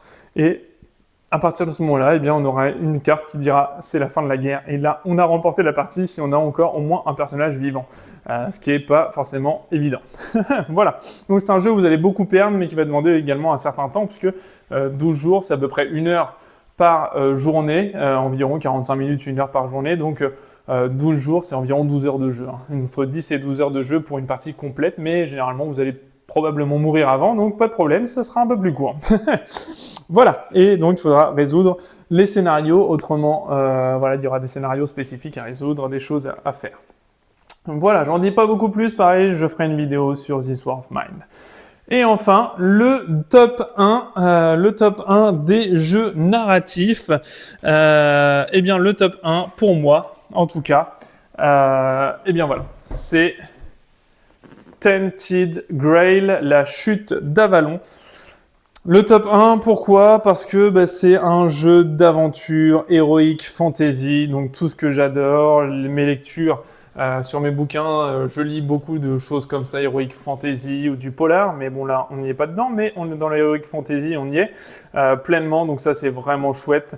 Un univers super cool, des règles relativement simples, livrées de règles, et on va vivre une épopée, une aventure complète à travers un système de cartes et de révélation de lieux en fonction des cartes et de menhirs.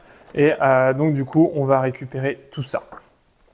Alors, je vais vous spoiler un petit peu, Le livret de règles, dans ce jeu, il y a une remarque principale qui a été faite, c'était l'activation des menhirs. L'activation des menhirs, en fait, elle permet de découvrir de nouvelles cartes. Et dès qu'un menhir s'éteint, en fait, il est allumé, tous les territoires autour du menhir, les 9 territoires autour du menhir sont disponibles. Dès qu'il s'éteint, à chaque tour, il va perdre un niveau de luminosité et dès qu'il s'éteint, ça va retomber dans les ténèbres en gros. Et du coup, il va plus éclairer les territoires, on va perdre les territoires. Il va falloir rallumer le menhir pour réactiver les territoires. Bref, comme vous le voyez, ici, j'ai la version 2.0 du livret de règles qui améliore tous ces passages.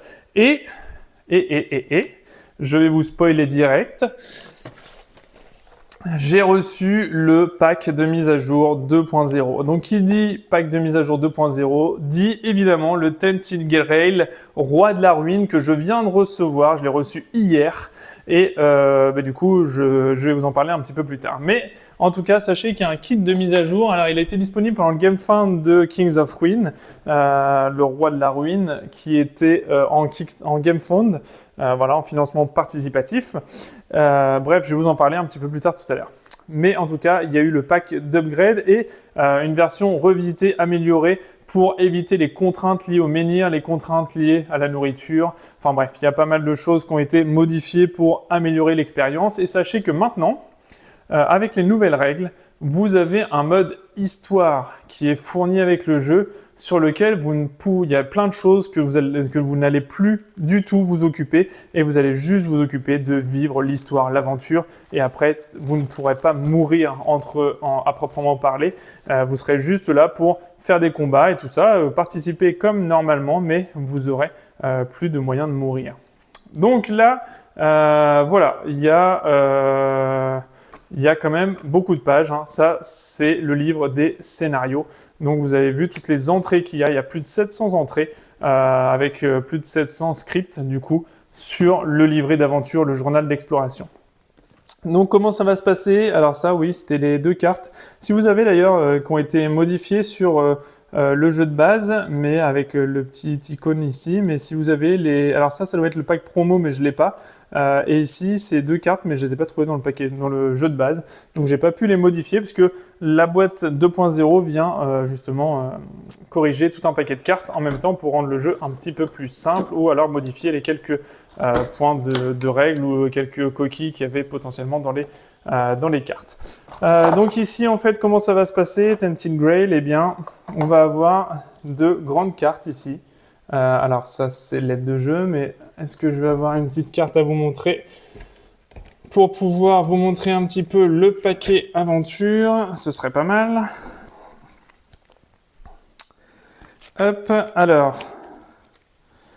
Voilà, donc on a un mode maintenant, un mode histoire qui est lié justement à la boîte corrective où ça nous permet de vraiment vivre l'aventure normalement et un mode défi ici avec une aventure un peu plus compliquée.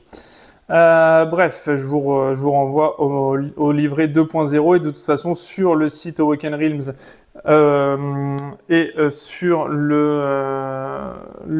sur BGG, vous pouvez trouver de toute façon la version 2.0, même si vous n'avez pas le kit d'extension, au moins pour le livret de règles.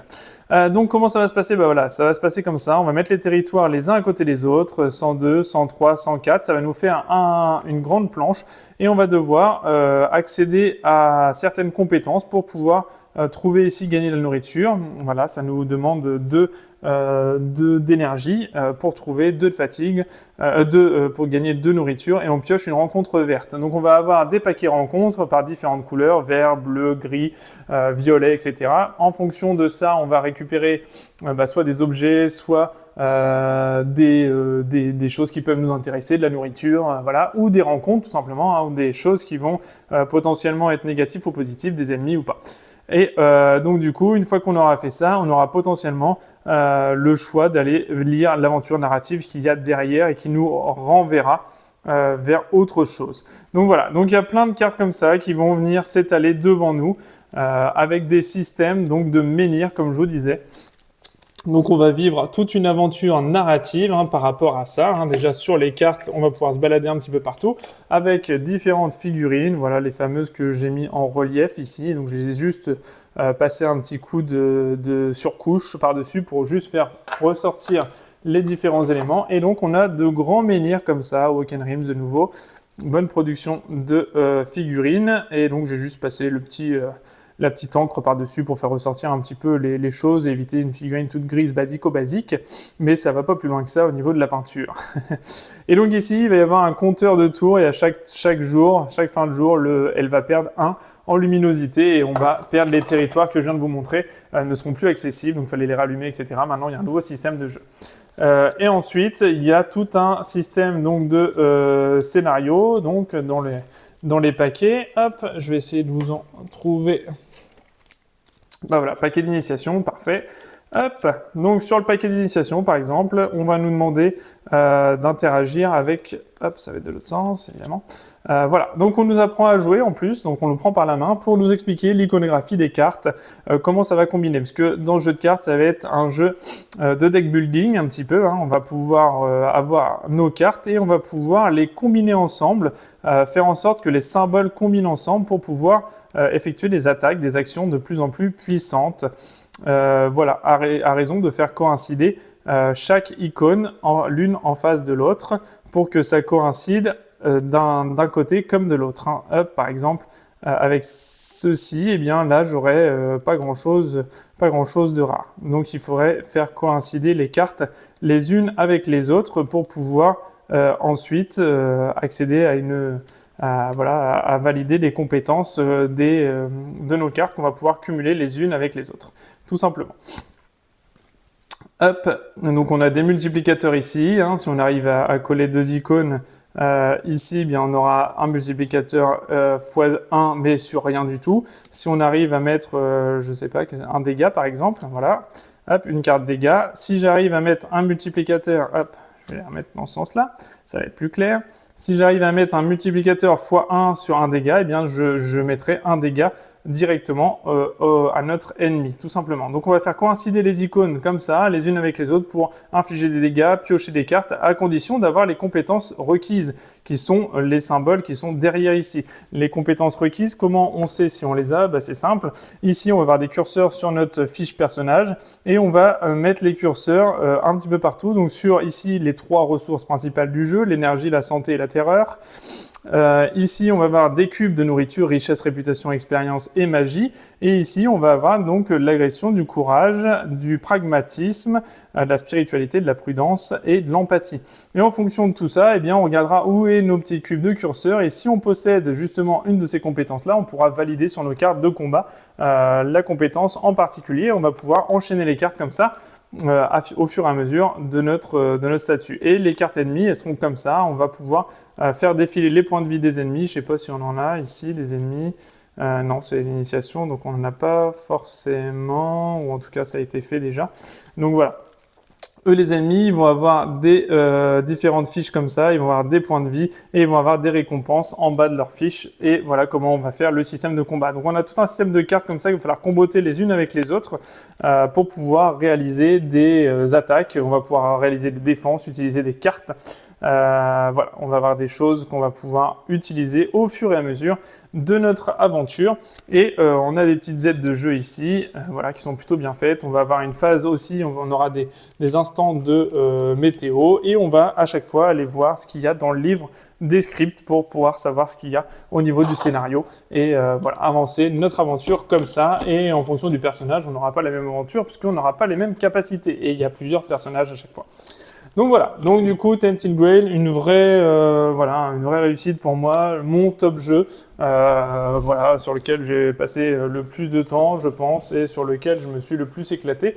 Et donc maintenant que j'ai actualisé les règles 2.0, eh bien c'est vraiment, ce sera encore mieux, et je pense que je referai une aventure pour regarder un petit peu ce que ça change, ce que ça donne, et si vraiment il y a une grosse modification par rapport au jeu principal. Donc Tainted Grail, il vient pas tout seul, puisque la boîte de base, elle vient avec l'extension potentiellement achetable, hein, La Mort Rouge. C'est un scénario haut de gamme. Voilà. Là, c'est du scénario pour ceux qui sont déjà très avancés dans le jeu principal, qui ont fini le jeu principal et qui veulent de la difficulté supplémentaire. La Mort Rouge, voilà, c'est une extension avec des scénarios relativement compliqués, des ennemis compliqués à battre. Voilà. Donc, c'est vraiment compliqué, donc c'est vraiment le mode extrême du jeu. Et on a une deuxième boîte de nouveau, l'âge des légendes et le dernier chevalier campagne. Donc 2 campagnes différentes, l'âge des légendes et le dernier chevalier, qu'on retrouve encore dans le même principe, encore une fois, hein, avec de nouveaux personnages, un livret complet de journal d'exploration ici.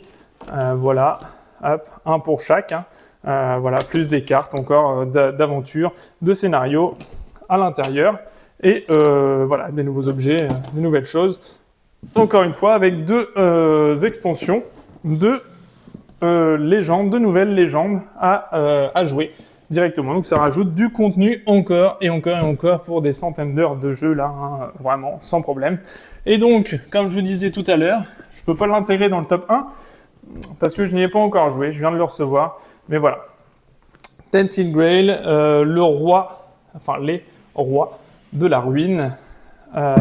Voilà, donc pour l'instant, j'ai pas encore du tout été voir un petit peu ce qui se passait, mais voilà, le livret de règles qui semble être relativement, je vais dire, relativement identique à ce qu'on avait sur le premier, le journal d'exploration des récompenses, journal d'exploration encore une fois, mais qui est beaucoup plus massif encore que ce qu'on avait sur le premier Tainted Grail. Donc là, il y a vraiment, on était à plus de 700 et là, on est à, allez.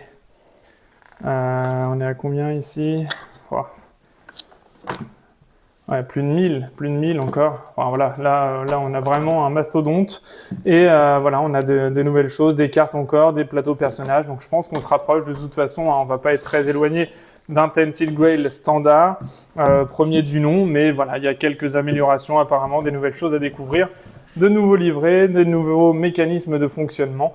Donc voilà, donc à découvrir, mais pour l'instant, je peux pas le classer. Il est hors classement puisque je n'y ai pas encore joué à Tainted Grail, les rois de la ruine. Donc pour le moment, je ne peux pas en dire beaucoup plus. Je ne pourrais pas en dire beaucoup plus pendant que j'y suis dans les jeux que j'ai pas joués, qui sont pour l'instant hors catégorie, mais qui peuvent intéresser.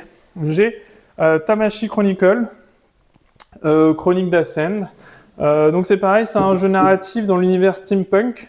Un petit peu futuriste, beaucoup futuriste, puisqu'on est des programmateurs informatiques et on va essayer de pirater différentes choses pour venir combattre des robots. Donc on a des tuiles comme ça avec des compétences qu'on va venir ajouter un petit peu partout et on a tout un paquet de cartes de scénarios. Tout est scénarisé mais par des cartes et on va avoir un petit puzzle building à gérer ici à ce niveau-là. Alors hop, pourquoi il rentre plus lui? Oui, tout un petit puzzle building à gérer par rapport à notre plateau principal ici. On aura des points de compétences et ici, on va avoir des petites choses à gérer, des points de vie, de l'énergie, etc. Mais je n'y ai pas encore joué, donc je ne peux pas vous en dire beaucoup plus pour le moment. Ce sont des jeux où il faut vraiment s'investir beaucoup, mais en tout cas, dans l'univers futuriste du piratage informatique, je peux vous proposer Tamashii Chronicle. En tout cas, sur le GameFound et sur la page, les avis sont bons, les retours sont bons et les joueurs ont l'air d'être unanimes sur le jeu qui a l'air vraiment, vraiment chouette. Donc voilà, je vous en dirai plus quand je ferai une vidéo sur le jeu. J'aurais pu parler aussi de ça. ISS Vanguard, pareil. J'y ai pas encore joué, encore un Awaken Realms, donc avec énormément de matériel, mais encore une fois, je n'y ai pas encore joué. C'est un jeu d'exploration spatiale avec un journal de bord, pareil, avec des entrées un petit peu partout, des événements narratifs, avec tout des planètes à découvrir, à aller explorer. Il y a toute une phase d'exploration de planètes, pour l'instant, de ce que j'ai vu sur, pareil, le GameFound, parce que c'est un Kickstarter. Sur celui-ci, je l'ai pledgé également. Et donc, il y a tout un journal d'aventure sur une partie sur les actions du vaisseau, donc tout ce qui est en interne, à gérer les collaborateurs, les scientifiques, etc. Et la gestion du vaisseau. Et on a toute une phase d'exploration. Voilà, donc il vient avec l'extension La Flotte Perdue et aux frontières de l'infini. Donc ça, c'est 2 boîtes d'extensions qui rajoutent du gameplay et du scénario, quoi, hein, tout simplement. Ce sont les seules boîtes que j'ai acquises puisque j'ai rajouté du scénario. Dans les jeux que je vais continuer de vous présenter, c'est pareil, je l'ai reçu il y a quelques temps. C'est Malaya, Lands of Legend. Pareil, jeu 100% narratif, une énorme boîte de jeux avec énormément de matériel. Et, euh, et voilà. Et du coup, on est dans le livret de règles, donc c'est pareil, c'est je vous dirais, un jeu d'aventure, encore une fois, sur du plateau, sur des tuiles, avec des héros améliorés. On est un petit peu dans cet univers-là, avec une carte, voilà. Je vais vous montrer le plateau. Simplement, je vais pas tout déballer parce que le jeu est énormissime. Voilà, donc on a une carte, on va se déplacer, on va se balader, on va lire les entrées et il va falloir voilà, accomplir les quêtes, les missions. Et voilà, livret d'aventure. Je vais juste peut-être vous montrer au moins le livret d'aventure, mais je peux pas vous en dire beaucoup plus. J'ai pas encore commencé à jouer. Voilà, le paquet de cartes ici. Tout est thermoforé, donc ça c'est cool, tout est bien rangé.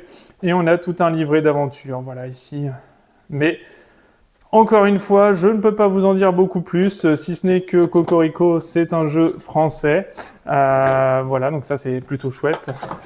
Pas mal de figurines à l'intérieur et voilà, le jeu a mis plusieurs années depuis le financement participatif pour être livré, mais enfin là, il a été livré, il est énorme, il est monstrueux, il y a beaucoup de compétences, beaucoup de choses. J'ai commencé à feuilleter un petit peu le livret de règles, mais voilà, c'est un mastodonte, donc ça pour les joueurs experts avertis, Malaya, c'est une très bonne alternative. Voilà, si vous cherchez un gros jeu expert, encore une fois, celui-ci fera largement l'affaire. Voilà, une énorme boîte, hein, plusieurs dizaines de kilos. Voilà. Et enfin, le dernier dont je voulais vous parler, c'est un autre jeu narratif, mais que je n'ai pas encore commencé non plus. C'est celui-ci, donc c'est Nova Aetas Renaissance, que j'ai eu pour une bouchée de pain. Très honnêtement, je l'ai vraiment pas eu cher, qui est sorti sur GameFound aussi. Univers Renaissance, un peu dans le style de Assassin's Creed. Pour ceux qui ont vu sur la chaîne, puisque d'ailleurs on retrouve le personnage d'Assassin's Creed.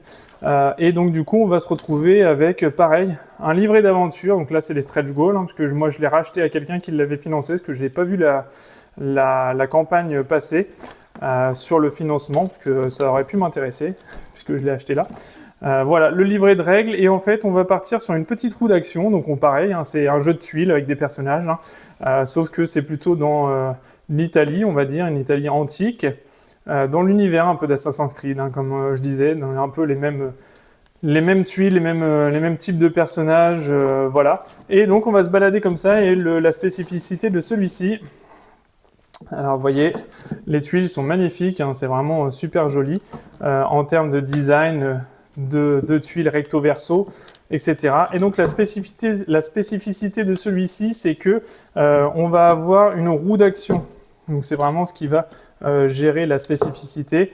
La roue d'action, en fait, on va pouvoir avoir une roue d'action et on va agir en fonction de certains personnages. Et là, hop, on va avoir tout l'aspect de la narration qui va se gérer avec ce classeur-là.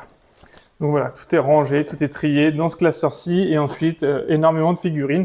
Et donc voilà, on a une roue d'action et on va avoir un petit jeton d'action de personnage. Et en fonction de notre rapidité à effectuer notre action, on va jouer plus ou moins tôt en fonction des ennemis. Donc on a vraiment une prise d'initiative qui est gérée par par la petite roue d'action. Donc chose que je vais tester et donc je vais pouvoir vous redire un petit peu plus dans les semaines qui viennent ou les mois qui viennent, parce que c'est pas sûr que j'ai le temps d'y jouer rapidement. J'ai pas mal de jeux encore à voir, à tester, mais en tout cas celui-ci, voilà, sur le papier en tout cas, il a tout pour plaire. Donc pourquoi pas, si vous avez envie de changer un petit peu de thématique plutôt que du dungeon crawler. Voilà, là on change un peu d'univers et ça peut faire du bien aussi. J'ai encore un petit peu de surprise pour vous. Puisque ça me tenait à cœur de présenter quand même encore quelques petits jeux hors top 15, hein. Là ça y est, le top 15 est terminé, mais pour autant j'ai quand même envie d'en parler parce que j'adore ce jeu. Voilà, c'est quoi? C'est Zombicide. J'avais envie d'en parler quand même parce qu'il a toute sa place ici. Donc Zombicide, un jeu où on doit tuer les zombies, hein, tout simplement. Donc on a, alors moi j'ai toutes les extensions de la première boîte, il y a une deuxième boîte avec un nouveau financement qui a été établi, tout simplement. Et donc on a nos personnages, on a des points d'expérience et on a des capacités, des armes, et on va devoir aller dégommer du zombie sur de la tuile comme ça. C'est tous contre le jeu, hein, ici. Donc voilà, on va mettre en place, selon le scénario, on va mettre en place les tuiles qui sont recto-verso, qui ont des numéros. On va mettre en place les tuiles et ensuite, à chaque tour, il y a des paquets zombies. On va nous dire combien de zombies vont sortir à chaque entrée ou sortie du livre de scénario. Et ensuite, eh bien, on va devoir combattre tout ce petit monde-là et accomplir les objectifs. Donc par exemple, hop, on va y aller par exemple avec ce livret-là. Et voilà, par exemple, typiquement, hop, on a différentes missions ici, M6, M7, M8. Et donc, on va avoir le petit texte narratif, les objectifs, les règles spéciales, et ensuite le plateau tel qu'il doit être installé avec les points d'entrée, de sortie, etc. Voilà, là, pareil, livret de scénario, ce qu'il faut faire, etc., etc. Donc, c'est pas vraiment scénarisé. C'est pour ça que je tenais à le mettre un petit peu hors classement, mais il y a quand même des missions, il y a quand même des choses à faire, il y a des choses à voir, il y a de la narration, donc pour moi, il fait quand même partie. J'aime bien y jouer, c'est un jeu sympa, c'est sans prise de tête, c'est tout à la base de lancer de dés. On balance les dés, on voit combien de zombies on bute. En fonction des zombies qu'on a tués, eh bien, on va gagner de l'expérience. Il faut jouer tous ensemble, on joue avec plusieurs personnages. C'est nous qui gérons le nombre de personnages. Alors moi, j'ai le all-in, mais j'ai gardé que 2 boîtes. Et donc, voilà, je me suis fait plaisir à peindre cette fois-ci les zombies. Alors, très, très amateur, parce que j'ai peint avec mes enfants. Donc, voilà, ils m'ont aidé à peindre les figurines, parce qu'il y en a quand même plus d'une centaine. J'ai entre 100, 200 peut-être, je sais pas. J'en ai un sacré paquet. Mais voilà, en tout cas, j'ai peint un petit peu tout ce petit monde-là pour que ça fasse joli sur le plateau de zombies. Voilà, donc c'était Zombicide, en sachant que effectivement il y a 2 compendiums qui ont été sortis, celui-ci et celui-ci, qui regroupent l'ensemble des missions de tous les zombicides fan-made ou quoi que ce soit, de vraiment toutes les boîtes, toutes les missions. Donc il y a vraiment de quoi faire. Il y a un sacré paquet de missions et tout ça c'est un petit peu scénarisé quand même par le petit scénario d'introduction, la mission qu'on doit réaliser. Donc voilà, c'est pas un jeu narratif à proprement parler, mais il y a de la narration dans les missions. Et donc voilà, je me suis dit que j'allais en parler quand même, puisque c'est un jeu relativement ancien qui a pas mal cartonné, donc pourquoi pas. Le petit bonus, le deuxième petit bonus, c'est celui-là. C'est Zone A. On en a très peu parlé, c'est un jeu qui est plutôt méconnu, mais qui est vraiment très chouette dans ses mécanismes. On est sur l'emplacement de Tchernobyl, tout simplement, hein, pas plus, pas moins. On va avoir des plateaux joueurs ici, hein, avec des sacs à dos, etc. On va avoir des personnages qu'on va pouvoir jouer ici avec différentes capacités. Voilà. Et on va avoir un plateau. Alors là, vous voyez, il y a des figurines, des tuiles de monstruosité, hein, d'anomalies, entre guillemets, qui ont été créées par l'explosion de Tchernobyl, et tout un paquet de cartes. Alors pourquoi je vous en parle? Alors je vais vous montrer déjà le plateau de jeu. Hop, hop, voilà. Alors, hop, comme d'habitude, je l'installe pas du bon côté. Voilà, et en fait, on va avoir tout un plateau ici de jeu, hein. Les zones vertes sont les zones à faible émission de radioactivité, et plus on va se rapprocher de la centrale nucléaire qui est ici, et plus on va être potentiellement irradié par des événements ici, des émissions, en fonction de là où on est. Alors il va falloir qu'on se planque à chaque fois qu'on va avoir un dégagement d'émissions de radioactivité, tout simplement, et il va falloir qu'on débloque des lieux, des secrets de lieux à chaque fois, et les secrets de lieux, ils sont indiqués par ces paquets-là. Par exemple, le lieu jaune, eh bien, on aura ce paquet jaune. Et à chaque fois qu'on aura une action à faire dans un lieu secret, eh bien, on aura de la narration et des tests à réaliser. Et il y aura tout un paquet comme ça de narration à chaque fois. Pour chaque couleur de lieu, on aura des actions et des tests à réaliser avec des secrets à récupérer, des choses à voir. Et enfin, ici, dans le sarcophage, il va falloir qu'on rentre, donc on déverrouille plusieurs lieux pour avoir accès au sarcophage. Et dès qu'on sera dans le sarcophage, on aura des actions à résoudre pour gagner la partie. Donc tout ça, c'est narratif au fur et à mesure. On aura des ennemis qui vont venir se mettre un petit peu partout, hein, tout simplement. Et derrière, on aura les conditions pour les combattre et ce que ça va nous rapporter. Donc on va pouvoir récupérer des artefacts, des objets, des armes. Voilà, on va pouvoir récupérer un petit peu tout ça, voilà, qui vont venir booster nos capacités. Voilà, donc il y a pas mal de choses qui viennent dans ce jeu-là. Et j'avais envie d'en parler rapidement parce que moi, c'est un jeu qui me procure pas mal de plaisir. Quand j'y joue, je le sors pas extrêmement souvent, mais quand je le ressors, c'est toujours sympathique. On a des figurines quand même qui sont sculptées et des lancers de dés pour les réalisations des tests. Donc, ma foi, c'est un jeu qui est plutôt bien fichu, qui est plutôt sympa. Je ne sais pas s'il est facilement trouvable dans le commerce à l'heure actuelle, mais voilà, si jamais vous le trouvez, c'est un jeu qui est relativement sympa et qui joue bien sûr en solo sans aucun problème. Hop, voilà. Je vais terminer avec le dernier petit numéro bonus top du top. Je le dirais plutôt en top 1. Au-dessus de mon top 1 même, vous allez me dire, pourquoi il me fait un top pour me ressortir au-dessus d'un top 1?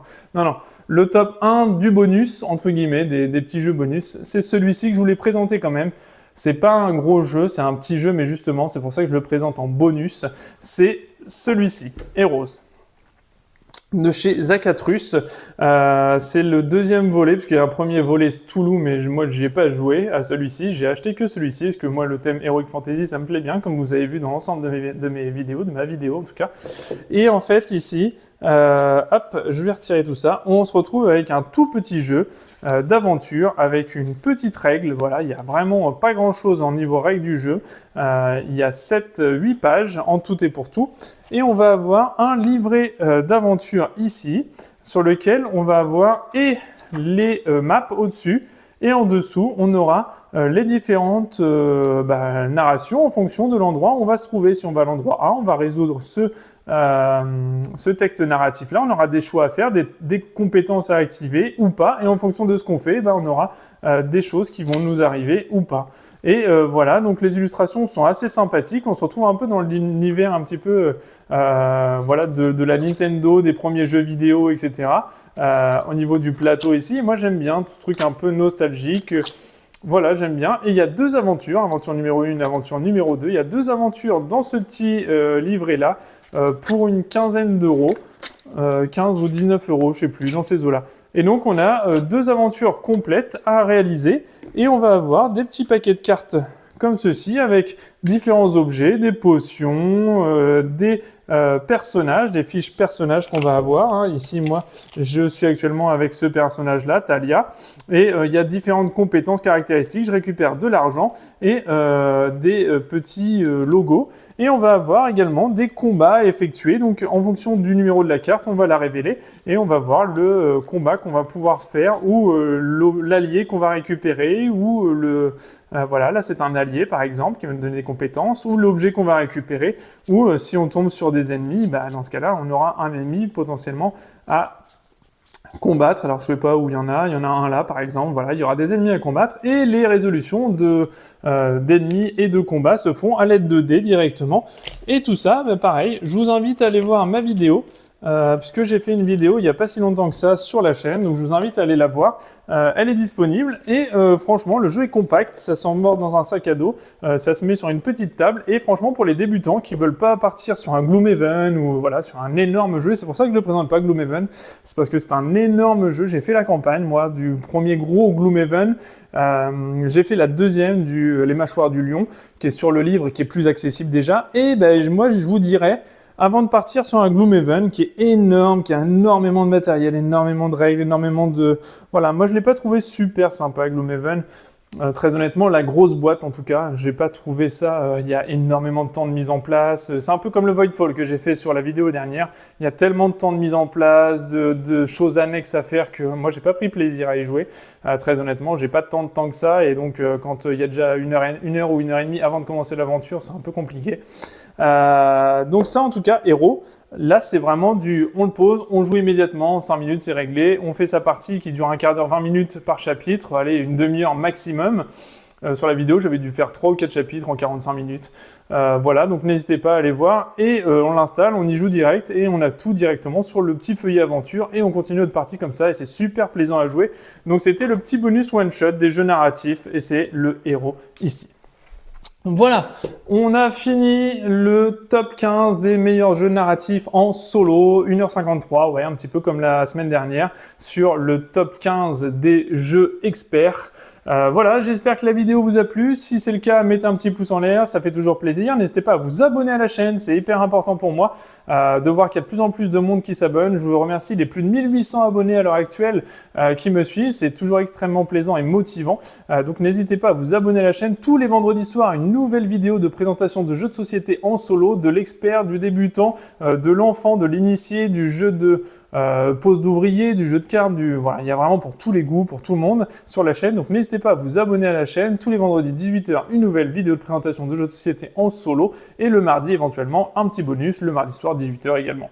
Voilà, je vais m'arrêter là-dessus. N'hésitez pas à commenter aussi, j'ai oublié de le dire, commenter les vidéos, je réponds à 100% des commentaires. Voilà, j'ai pas toujours la réponse, mais en tout cas, je vais aller me casser la tête pour aller vous apporter la réponse la plus importante, la plus précise possible pour vous. Voilà, donc c'est important pour moi d'échanger avec vous aussi. N'hésitez pas à me dire si vous aviez d'autres choses à mettre dans le top 15, vous, que vous auriez intégré à ce top 15 des jeux narratifs. N'hésitez pas à commenter, ou si même vous voulez parler d'autre chose, il n'y a aucun souci là-dessus. Faites vos propositions, parlez-moi, il n'y a pas de souci, je réponds à tout le monde. Voilà, je vais m'arrêter là, je vous souhaite une bonne journée, bonne nuit, bonne matinée, en fonction de comment vous me regardez. Je vous dis à bientôt pour une prochaine vidéo. Salut!